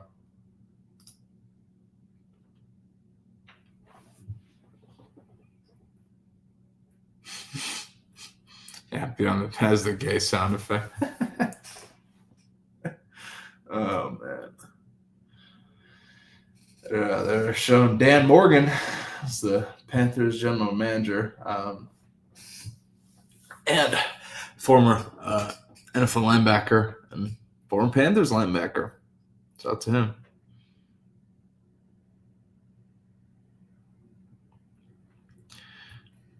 Yeah, D-Rock. I mean, yeah, those are some things I'd take away. I think, I mean, I don't hold on to that too much. Yeah, he held on to the ball too much. When there were certain times where I felt pressure was coming and he didn't feel it. He didn't even sense it. Hence, in the sack he took when the Texas A&M safety sacked him. There were certain times where I felt pressure came and he got into his old habits of drifting and getting super anxious and rolling backwards and shit and getting into trouble that way. Those are the kind of the negatives that I take away from it. But like I mentioned, I thought that as time went on in the second touchdown that he trusted his protection and he made some plays. I also really liked, and I've been covering it the whole show, I really liked him coming out of different looks. Under center, out of play action a lot more. I think that and he did well out of those looks too. He didn't look uncomfortable, so I liked it.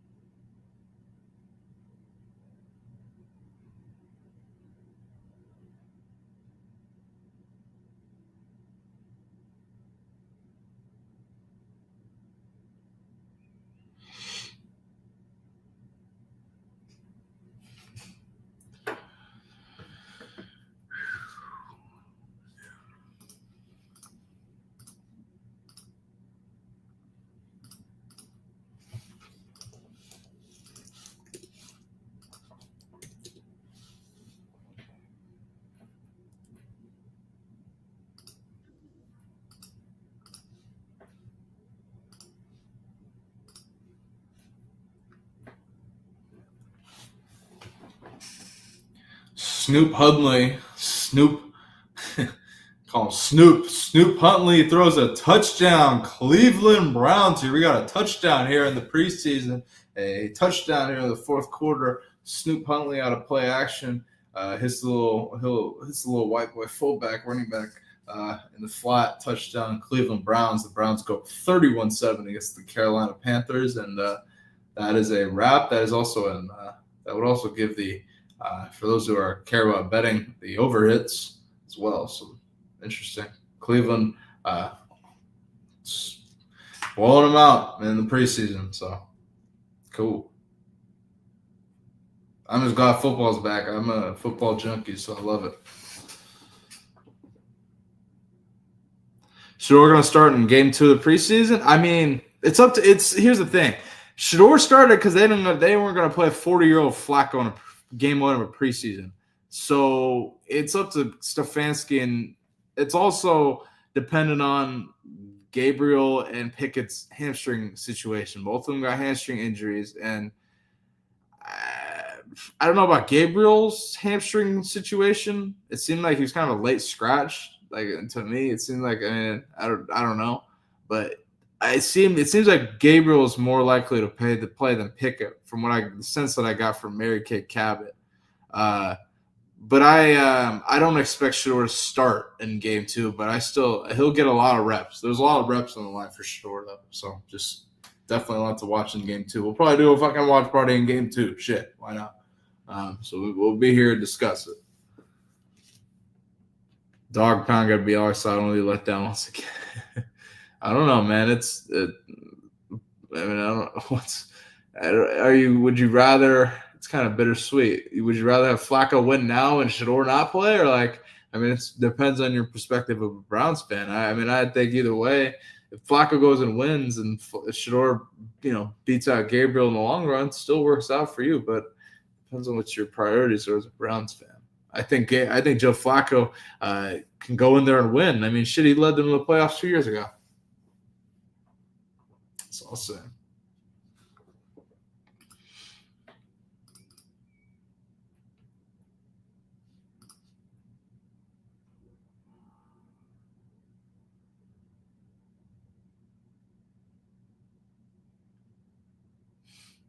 A tweet on Twitter says, the cameraman looking for black fans in the crowd after every play Shedeur makes. That's like a meme of Shaq holding up a fucking tripod. I love Twitter, dog. That shit cracks me up. I think that's fucking hilarious. You gotta have a sense of humor about shit. I think that's fucking hilarious, man. Fuck. I love it, man. Fucking Twitter.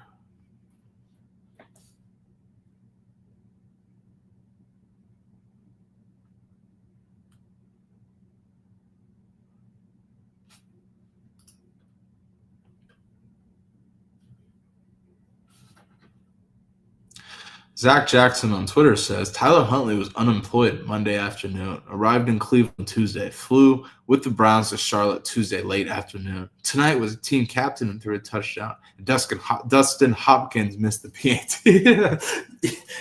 I think Browns fans have had some frustration with Dustin Hopkins. I don't know how consistent he's been over the years for them, but that's fine. Shout out to Zach Jackson, man. Cleveland Browns reporter for The Athletic. The Panthers play. I don't know if they played every one of their dudes on defense, but they played most of their starters. Most of their offensive line looked like they were starters. The running back, they had Chuba Hubbard, Bryce Young out there. I think they played most of their starters, Jacobs. So I think it's a pretty. At least on offense, defense is kind of tough to say, but I think at least. I'd say 65-70% of those stars are out there probably, Jacob. If I had to take a rough guess. I didn't really break it down too hard, but,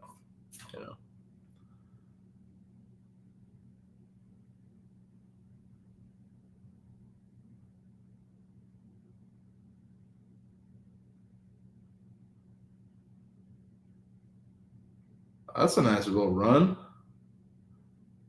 It's a nice little run. Hell yeah.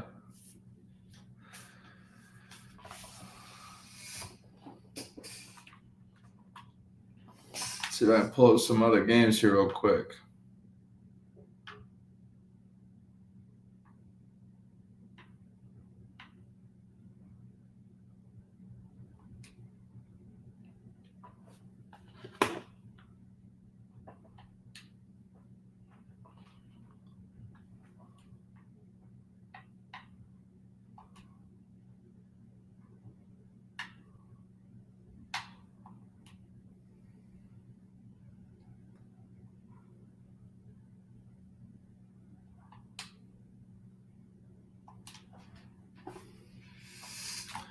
Man, biggest takeaways from this preseason game: Panthers versus Cleveland Browns. Shedeur Sanders opener. I thought Shedeur played well for the most part. I thought he handled pressure well at times. As the game went on, I thought early he was a little flustered. You saw some of his old habits creep back in, but for the most part, good performance. 2 touchdowns and 138 yards. I like what I saw. I think it's a good start, and it's a good thing for him to build on going into training camp. And man, I'd like the first start for Shedeur, and I expect them to build on a lot of reps on the table for Shedeur going into training camp. Shout out to him. Good performance, and goddamn, I'm glad football's back. Lucy, you're still watching. They keep showing goddamn Dave Canales. You're a fucking guy. I hope he figures out a way to win. Brad, you fucking sound like a fucking idiot, Ollie. Thanks for watching, but you say dumb shit like that. What do you expect me to fucking say to you? Like, I mean, I could, like, really? This motherfucker? Shout out to you for watching the show, bro.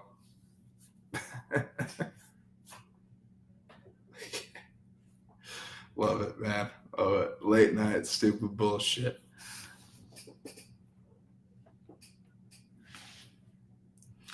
My favorite play from Shedeur, though, seeing him in different looks, play action, and him throwing his first touchdown.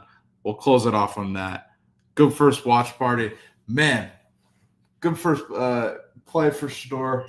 First NFL action as, you know, the Panthers close out this game here down 30-7. Plummer's in at quarterback. And there's actually, I bet there's more fans now in the stadium still than they had in a lot of games at the end of the fucking games last year. So that's an interesting tidbit. This is an interesting tidbit out of Charlotte. But, folks, we're going to go ahead and close out here on this live watch party. We're going to be live here soon, and we're going to be live all through next week here on Bailey Price Media Live. We'll have Coach Fred joining the show as we begin college football review here on Mondays at 4 p.m. Eastern on Bailey Price Media Live. We'll have special guests joining all throughout the show, all throughout the week, here Tuesday, Thursday, Wednesday. We're going to be live all the fucking time, so stay tuned. Man, I appreciate you guys watching and tuning in, and we'll be back here next week. I'm just watching these last 2 plays. God, I don't care if it's preseason. I love football. I'm glad we're fucking back, man. This is the best time of the year. It's the real shit. I appreciate you all in the chat. Jacob beyond the badge, Brad, everybody, cheer Chris, Lucy, everybody who's shorting the show, Eric, Jacob, everybody, Jay, all you guys in the chat. I appreciate you guys tuning in. Stay tuned for the next watch party because we're going to have it soon here on Bailey Price Media Live. Thank you guys all so much for watching, and enjoy your weekends, and we'll see you guys next week here. Lots of stuff planned here for Bailey Price Media Live. Thank you for watching. Enjoy your weekend and enjoy your night. Peace.